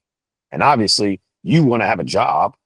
Now you can choose to like not take any of that and just take the year off or do something else and then try again next year for like the place you want. But then that's a year of your life that you're not going to get back. Right. And that's a year delaying your career starting in a whole other year, basically. Because by the way, you're still not even close to done at this point. So your match, did it work out for you? Oh yeah, it ended up being the exact right place for me to go, which was funny because I honestly don't even remember, but I don't think it's the place I ranked first. But again, this was so long ago that I don't even remember, and I just remember it fondly now. So I might have not. But it was overall good. I got to pee again. I'll be right back. Oh, good. It's all that water. All that water, Yeah, man. I stay hydrated. I've got, what am I at? I don't even know how much I drank out of here. Hard to read. Stippling on this thing. Quarter of a gallon, roughly, is what I've had since we started recording. Damn. I try to get at least a gallon a day. I do. I definitely drink more water on days that I actually make it to the gym because then I'm drinking basically between sets. And when I'm not, it's just kind of sitting there off to the side like it's been sitting here this whole time. My lid's broken and everything like that because the youngest dropped it out of the side of the car yesterday when we were going to this football game. The lid broke, but I'm still using it until the bottle itself breaks. Just snap the lid on. Pretend it works. So he broke the thing and there was like a handle on it. So it just closes. What's funny is that this is just a regular Yeti bottle, but I've literally taken this with me everywhere, like including deployments overseas to multiple countries. And like, this is a combat Yeti at this point. So like, this was actually, we didn't get blown up. So I guess it doesn't count, but the only thing that I have that's lasted that long that my wife hasn't found a way to get rid of for some reason or buy a new one are my shaker, my blender bottles. And I have some of the insulated ones. I have a couple of those and I have a couple of my old, whatever, plastic ones, whatever they are. But I just bought this like 2 weeks ago. So for it to already be broken, it's whatever. Anyways, back to anyway, yeah. So you get your match, and then people know the terms like intern and residency and all that stuff. So when you're an intern, that's basically your first year of residency, where you literally have no autonomy. You are constantly supervised. You know, occasionally you might be independent, like you might be on your own, and that's terrifying because you really don't know anything at that point. Right. You've just graduated medical school, but you have no idea how to apply any of that stuff. You have no idea how to apply anything you just learned. Like maybe you got a little bit of it in your clinicals, but not nearly to this level. So it's another drinking through a fire hose basically moment where, yeah, now you have a job, you are making income, but it is shit. Like it is just piss poor money. Like, especially for the amount of work you're doing. Yep. I think one time we did the math just for fun, and it looked like, and it came out we were making like $2.17 an hour or something like that. God damn. Living the dream. So man. yeah, so you're making shit money, but you don't have a medical license at this point. You're working under somebody else's. You don't have any board certifications because you haven't learned any of that yet. So if you get through your intern year, you can take the step 3. Now we're on 3. And that's generally actually the easiest one because at that point, you've just done your first year as an intern and you're now using this stuff every day and you get to apply it. So the test ends up being a lot more easy because it makes more sense in your brain at this point. So that's like for that one, I was like studying for 3 days. Where before I was like studying for 3 months for some of these things. Right. And that was like no big deal. You pass that. Now, I don't know if the laws have changed in other places, but at the time, if you were an American med school grad, like you can graduate from a Caribbean med school or an overseas med school, and you've passed your step 3, now you can apply for your medical license. So you can now have your own medical license, which means if your program allows it, you can do what's called moonlight. So you can basically take jobs working as a doctor in like urgent cares or emergency rooms or other places like that for a little extra money while you're in residency. And because you have now your own medical license and now you can work for yourself. Our program did allow us to do that. So I did the fuck out of that. I moonlighted like crazy and ended up making like 6 figures as a resident, which is just unheard of. Like because I'd moonlighted so much. That's awesome. But it was exhausting. And the only reason I could do that is because one, my wife was also working and we didn't have any kids. So that probably would have changed drastically in that scenario. Fair point. Yeah. But so then you get through all your residency. And that's however many years, depends on the specialty. Then towards the end of it, they have for other specialties, there are various ways you can be board certified. One, your program obviously has to graduate you, but as long as you don't majorly fuck up, like you will graduate from residency once you get in there. And then everybody has their own like board, whatever exam. Sign up for that. It's usually like a 2-day long exam or something like that. Yeah, that's one of those other ones where it's a bitch and a half. You really, really study like crazy for it because like you gotta pass this to get your board certification and actually have a career and everything. And Yep. Don't want to wait a whole other year to do it or 6 months. Like, 'cause I think they actually do it twice a year, and for some of them, but you know, gotta get through this. So like, okay, pass that. Then if you're crazy like me, you decide I want to subspecialize. I want to do this sports medicine thing, which honestly, that's what I wanted to do. Like, well, as soon as I found out about what it was in med school, I was like laser focused. This is what I'm doing. Like, what's the best rate for me to do that? Well, give me the route, give me the path. So then that's a fellowship. And that's basically doing that match thing all over again. Yeah. Except this time it's a fellowship program. Yeah. So then- I was actually going to ask if there was a path to transition between, but I guess that kind of in one way answers that question. But is there also a way to move wholesale into another specialty? Like if you just really didn't like the one that you did, but you did it so that you could complete your education and get your license? Is there, or do you just go back to school and kind of jump back in at that point? Like, how would that work? That depends on what it is. It becomes a little more complicated because there's some subspecialties that fall under the same residency, so that it becomes a little bit easier there. Like internal medicine is the residency that actually has the most subspecialties, probably. Maybe general surgery has more, but I think internal medicine probably, because after an internal medicine residency, you can do fellowships in almost everything. That includes cardiology, infectious disease, immunology, rheumatology, pulmonology, whatever ology, just name it. That usually starts with an internal medicine residency. So if you did something like that and started cardiology, and man, fuck, I hate the heart, but I like the lungs. So let me switch to pulmonology. Yeah, you could do that. You would have to start over. Like you wouldn't, you don't get time served or whatever, except for the residency. You would have to reapply for a fellowship and then get reaccepted and start from the beginning. But it's possible. Otherwise, you're talking about doing a whole brand new residency. Like, let's that brings to light like the seriousness of what you said about like that, what you match with and how well you test really sets it's your life. Yeah, it determines your future. Yeah, that's wild. So okay, now sports medicine, yeah, at least in my head, is a really broad name for something, right? So like, most people would probably hear that and think, fucking doing something with like NFL or fucking NBA teams. What actually goes into sports medicine? It's a lot of orthopedics.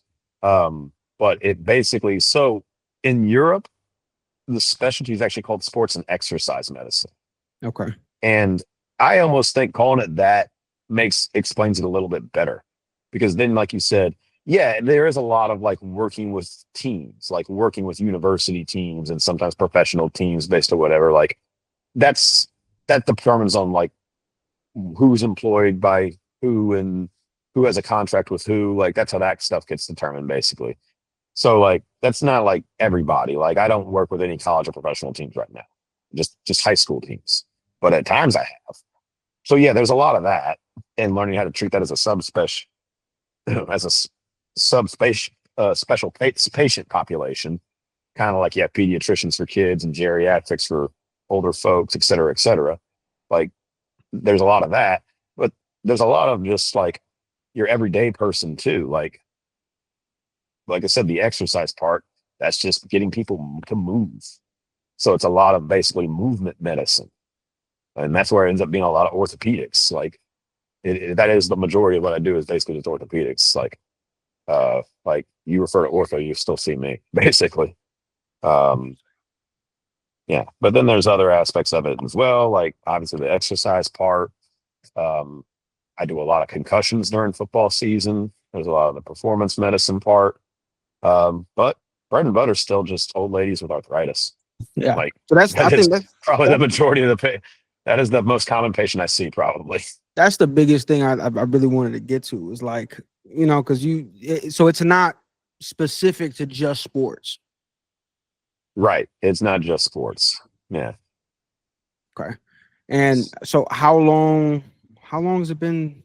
You said what year did you finally like get into your I started my fellowship in 2016, and it was a year-long fellowship, so finished in 2017. I started my fellowship 10 days after my first child was born. Wow.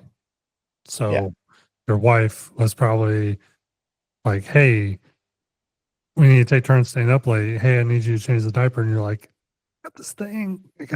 That important thing. Yeah, that was interesting. She was fucking awesome for that year because I was never there. Yeah. I was always working. I was required to get one day off a week during fellowship, like legally required. And that one day off, I watched the kids so she could sleep. So it really wasn't much of a day off for me. Yeah. So that year drained me, but at the same time, it was the most like professional or medical knowledge or skill development ever in Yeah. that 1 year of time. Like, Good. to where like I graduated and I was like, I'm time for big boy job now. Like, I know what the hell I'm doing now. Because I think, in a lot of jobs that people have to work hard to get into, you get into it and there's still stuff you got to learn, but you've really picked up most of it. But I think when it comes to medicine, because it's always changing, it's always evolving and transforming. Mm-hmm. How long do you think it took you after you got done with your fellowship to really be like, I'm set to where I can pretty much figure out anything that I would need to? There were times where I thought I had figured it out, when it turned out I had not. And I think it probably wasn't until I still to this day don't even know if I still have it fully figured out. But Isn't that why it's called a practice? that's why it's called a practice. Yeah. I'm always like, feel like I'm trying to get better no matter what. So like you said, you said it's always evolving. Well, we have a term for that called continuing medical education. Like, that's why you go to the conferences. That's why you go to like these like they're all online now, like lectures. That's why if somebody's hosting a freaking dinner paid for, sponsored by who gives a fuck at all, or whatever new medicine's going out right now, but they're doing it by giving a talk on, new treatments for this, that, and the other, that's going to be heavily biased. Well, it still counts as continuing medical education plus a free meal. So why don't I go to that? Right. So yeah, I just, so this is an example. I do this really cool procedure called a tenotomy, or a 10X is the brand name, where I can basically, without having to take somebody into the operating room, without having to use general anesthesia, I can just use an ultrasound machine to guide a device and clean up a chronic tendonitis or a partial tear of like certain tendons, like rotator cuff or elbows or hips or something like that. Mm-hmm. And just clean it with a little device, and then it heals normal. And it takes only a few minutes to do it, but like the setup is kind of crazy, right? So I've been doing those for a few years now, and like it was taking a long time to set up, to like find the spot, to do the right, all that stuff. And then just last week we did one, and it took me only 30 minutes to do the entire thing. Damn. Well, before it was taking me an hour. That's crazy. And it's like, so even something that is pretty advanced, that I was comfortable doing, I'm getting better at doing, because I'm now doing it quicker and more efficient. What So that's why I was using that example. It's like, I don't know if I'm totally figured it all out, but I feel like I'm always getting better at something. Fuck yeah. What do you think has changed more? And I'm going to throw this example out there just because it's an easy one that people might at least vaguely know of. What do you think in the medical field has changed more than CPR over the last couple of decades? So every time I think I've ever gone back and either relearned it or trained the trainer course or whatever, it's like, compressions, have changed, and now you don't do any breath. Oh, I think I see like what you're that. saying. Yeah. They keep tweaking the BLS or ACLS guidelines and all Yeah. that stuff. To be honest, I barely notice it, because it's just something I have to recertify in every few years, and it doesn't change that much. They might change this one little thing. Whoop-de-doo. Shit in medicine is changing way more than that. Right. But that's what I'm Constantly, saying. all Like, the time. Is there a good example that you have of something that it's just like you almost, so let me make an analogy, right? When there's something that I'm doing in IT or web development or something like that, I'm like, Sorry, I think I heard somebody scream. Speak right back. all right, that's always the one that you want, right? Hey, what was that? I just heard something scream. Oh, Jack.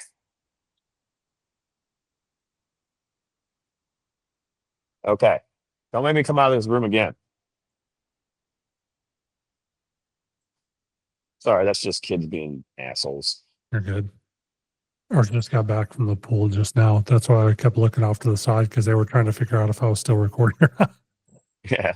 All right. So I'm sorry, dude. What were you asking? Like, No, so to make an analogy, right? Like there are things within web development and IT that I'll go and Google it or use like AI and I'll ask it a question, and I don't ever like truly really commit it to memory because I know that that thing by the next time that I do it the procedure is going to change anyways. So I'm just like, how do I do this real quick and dirty? Like, are there things that you really are like, it's my memory in my mind or whatever? I want to commit more to things that are more static. Like, are there procedures or things that you're like, it's not even worth me remembering? I'll just follow the manual. I think I know what you're saying. I don't know if I probably do that already, but I probably don't. Probably never consciously done that, Okay. if that makes sense. Yeah. I probably never said, I need to invest my energy in this because it's the more static thing. That probably just kind of happens just from like practice, like you would say, from just day to day life. Like, hey, the guidelines on this haven't changed in 20 years. Okay, I don't need to invest that much bandwidth into that. Hey, the guidelines on this or there's something new coming out every 6 months. Okay, that might be very relevant to me if it's something that affects my practice. But I mean, now I'm to the point where does it affect my practice? Like, is this something that I actually deal with? Like, Yeah. learning about stuff is interesting and all like that. Like, I'll use an example. Like, there's very different types of like medicine when you're talking about individual sports for like your winter sports, your skiing, or snowboarders, or your fucking what's the cool running shit, bobsledders, whatever. I don't know any about that. I live in Louisiana. It doesn't ever fucking snow. I don't ever see that. I'm never going to see that. Now, is it cool and interesting to maybe learn about? Sure, but why should I? Other than pure curiosity, I have no reason to invest any time or energy into learning about it. So I could definitely see some scenarios where that, I mean, obviously it's really going to depend on like how many people are doing this, but like X Games athletes, right? And Olympic athletes, they find a way, even if they're a cold weather athlete and they train like in Texas or whatever. There were, I don't know if you guys have ever watched like the X Games or anything like that. There were two brothers that were snowmobile trick guys. And the one brother ended up dying like 10 years ago, maybe a little bit longer ago, but they lived in Texas. And so they would practice their tricks. They were doing like double and triple backflips on a fucking snowmobile, dude.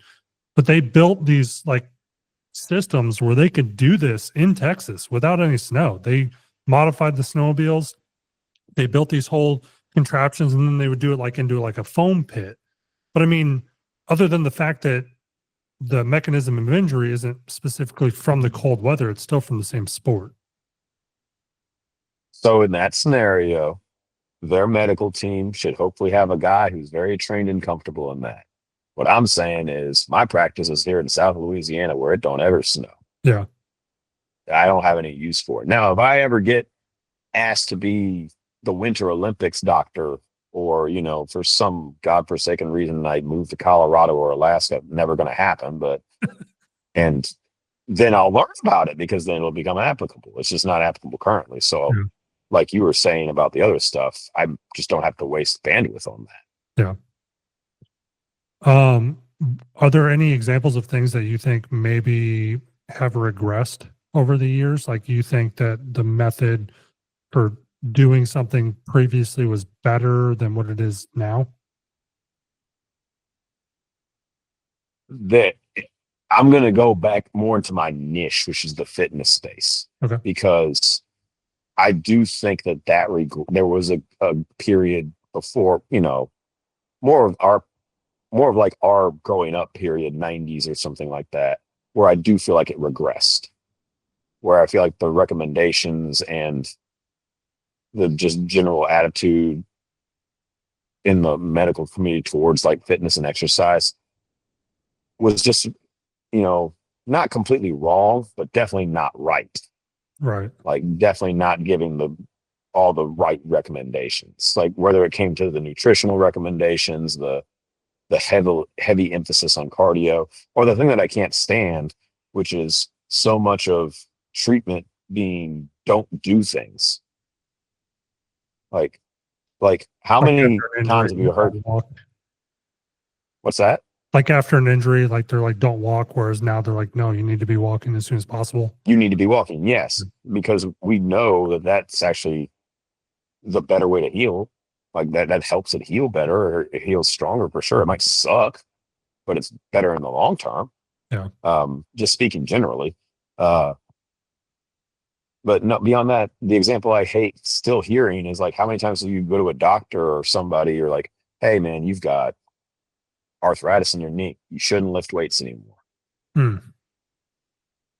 No, motherfucker. That's probably the best thing they can do for themselves at this point. Like, yeah. Like, I hate that I still hear that. I hate that that's still that was a mainstream recommendation. Like, oh, problem means don't do anything. Just stagnate. Yep. That was bad. I've And, had some of the weirdest recommendations from various providers over the years be like the thing every time. And it's so like there's sorry, I'm listening to one of the dogs crying for some reason. I had bursitis in one of my knees, and some other I've had back issues and things like that. And I remember talking to one of the providers at the VA like 15 plus years ago, and they were just like, have you tried insoles? And I was like, no. And he's like, go get the arthritis kind from Walmart and just try them out. Come back in a week and let me know what you think. And I was like, God damn, man, that like worked. And that was all it was. I just needed some insoles in my shoes, and it didn't cure anything, but it took away so much of my back pain. yeah, I can see that. Yeah. It might have been a lucky guess, or if he was really smart, he just noticed a certain way you stood. Yeah. And like that is crazy how like small corrections like that can have a crazy downstream effect. I won't say who, but I have some particular person that I know who is constantly just getting these terrible knots in their shoulders. And I just watched them for a bit and like, well, your posture is awful. Like, you're not fat, but your gut comes out to here when you stand. Whereas if I like poke you and you stand up straight, you actually look normal. Yeah. Like you're constantly like this. Like all you're doing is stretching everything back here. No wonder it is. So like, okay, here's a thing. Just wear this thing. And all this thing does, it lightly pulls on you so that you stand like this. Let's see what happens over time. Yep. Oh, lo and behold, don't stand like a dickhead anymore. Like, It's a miracle. yeah.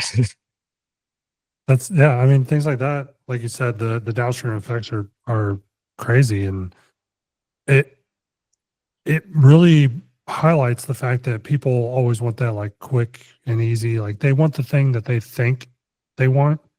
They're like, oh, I saw the infomercial, or my neighbor told me, or whatever.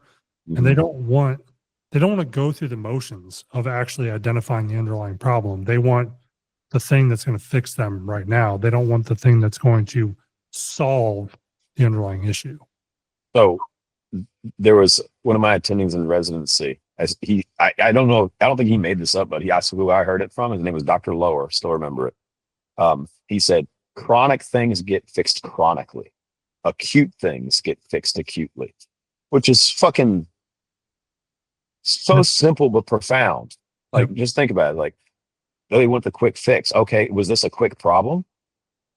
Then it probably doesn't have a quick fix. Right. So this was a problem that is long term, like just call about exercise, like say just being overweight. You didn't eat one bad meal and become overweight. Right.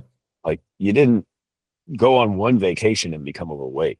That only happens with time. That's a chronic thing, which means it's going to take equal, maybe-ish amount of time in the opposite direction to fix it.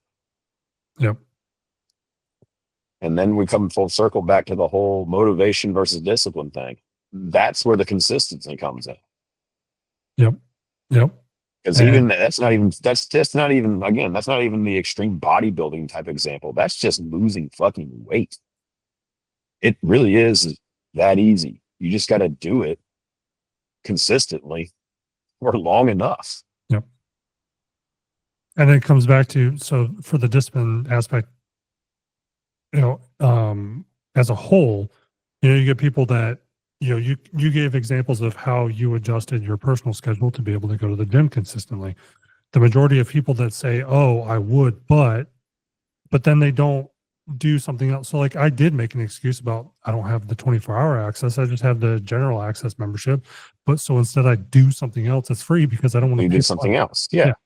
And that's the problem that I think the majority of people have, is they don't want to do the something else. They're like, I know what would work over here, and until I can do that, I'm just not going to do anything. So I did something that I've continued to use this a couple of years ago that kind of busted that excuse. Anytime I would get that from a patient, I would always just say, well, first, Herschel Walker, right? Mhm. I got the idea when I heard him tell a story about what he would do to train when he was in college. Because the dude was just like freakishly strong, like super genetics, like super muscle building genetics. Even today, if you go look at him at age 50 something, he's still just jacked. But basically, he said he would be watching TV in his dorm room or his apartment, and every time a commercial would come on, he'd just go drop and do like 50 push-ups, and until the show came back on.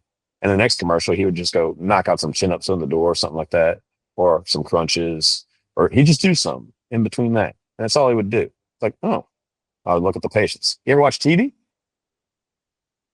Oh, yeah. It's like, okay, here's what I want you to do. And I had it written out. It's like, first commercial comes on, do, I don't care, 10 push-ups, do 10 squats. Just do that. I've just handed this to people. It's like, there's your workout plan. That's all you're going to do. Don't do anything else. Just do something like that. First dude I handed that to lost 30 pounds. Wow. In 3 months, just doing that. Because he was doing nothing before. Yeah. And then all of a sudden he was doing something consistently. Just apply that to I think Saturday. that's wild, man. Like just doing anything could get you them results. And it's the excuse, right? It's the excuses behind it. Like you wake up at 4 a.m. because that's the only time you can fucking get in, or that you could get in, right? At the time. I can't Still, wake up early. still Right. to this day. Yeah. Oh, right. So I can't get up early to save my life because I'm up till 4 or 5 in the fucking morning. I can't sleep worth a shit. Yeah. But it wouldn't work for your schedule. It doesn't work. So I could take that and be like, oh, well, I haven't slept and I have a fucking busy day. There's just nothing I could do. But there's always something you could fucking do. Yep. And that's where doing shit like you handing that man a piece of paper that says do this, this, and this while you're watching TV. Because at that point, you just don't want to. You know what I'm saying? You just don't want to. You're too lazy to fucking do it. Well, and then again, that's not always a conscious thing, I think. There's a freaking term for this. There's like a graph, and I can't remember the name of it. Someone wants to Google it for me. But yeah, I'll just not even talk about that. But a lot of people, they will make these excuses not because they just consciously just don't want to do it, or they're not lazy. They see too many barriers to entry. Even if they're not stupid barriers, to them, they don't feel stupid. To them, they feel like a legitimate excuse. So that's when I changed my approach several years ago. It's like, well, just start with the least barrier to entry. It's like, I can't work out because I don't have a gym membership, and I can't afford a gym membership. Who said you needed a fucking gym membership? Yep.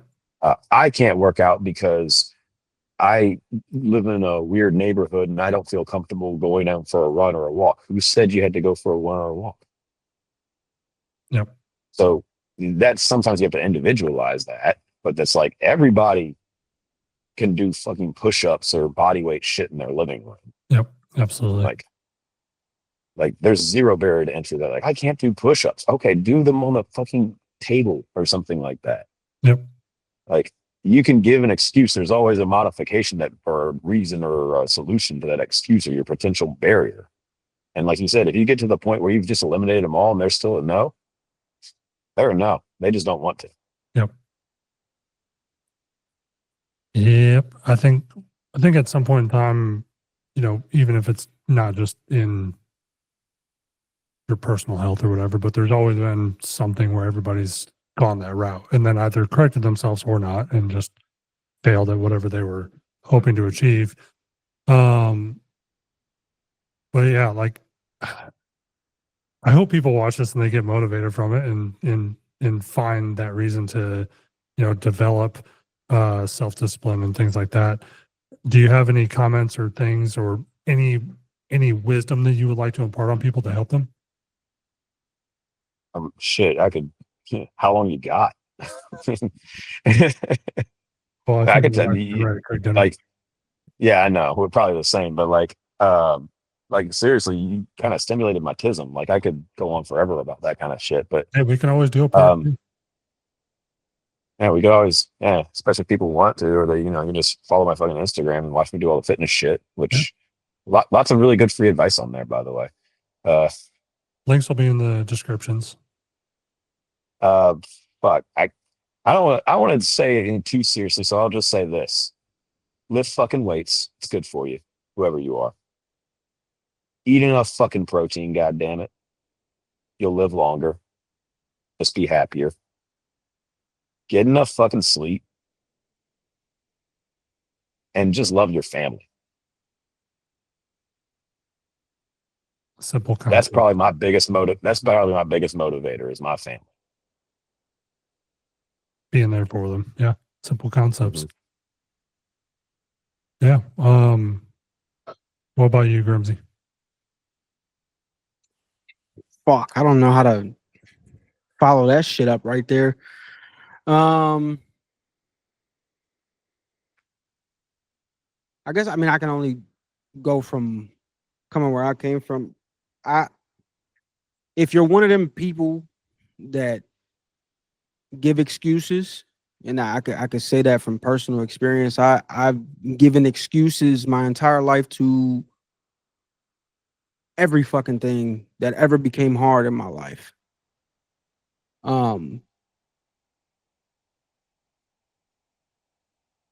You're always gonna have an unlimited amount of excuses, and it's not gonna get. It's only gonna get to a point. Where the fuck was I going with that? Lost in your own thoughts. You know, I think way too fucking much, bro. All right, no, you know what? Let's simplify this shit. Listen, don't be a bitch and just do it, bro. Okay? There we go. Stop being a bitch. Oh, my car doesn't work. I can't do that. Just go fucking do it. At the end of the day, just go fucking do it. Excuses are like assholes. Everybody fucking got them. All right? Get the fuck up. Don't be a bitch.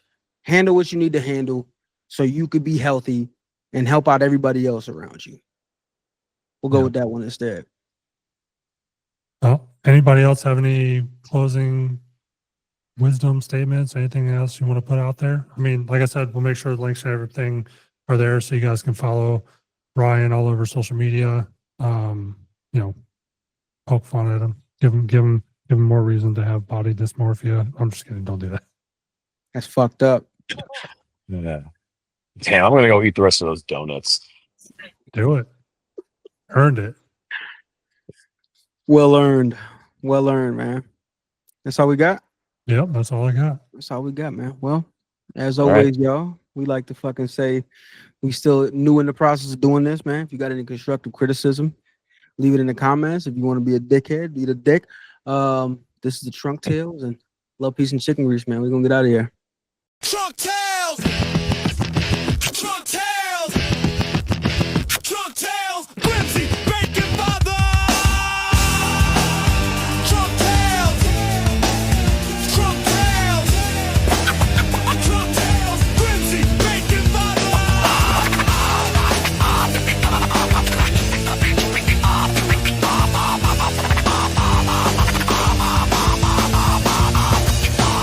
Sit up front! Sit and talk!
Peace. I'll be right back. This motherfucker.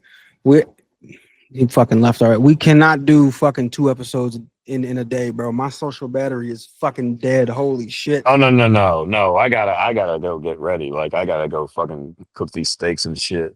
Oh Like, yeah, I no, cook no, no. No, yeah, you good. You good.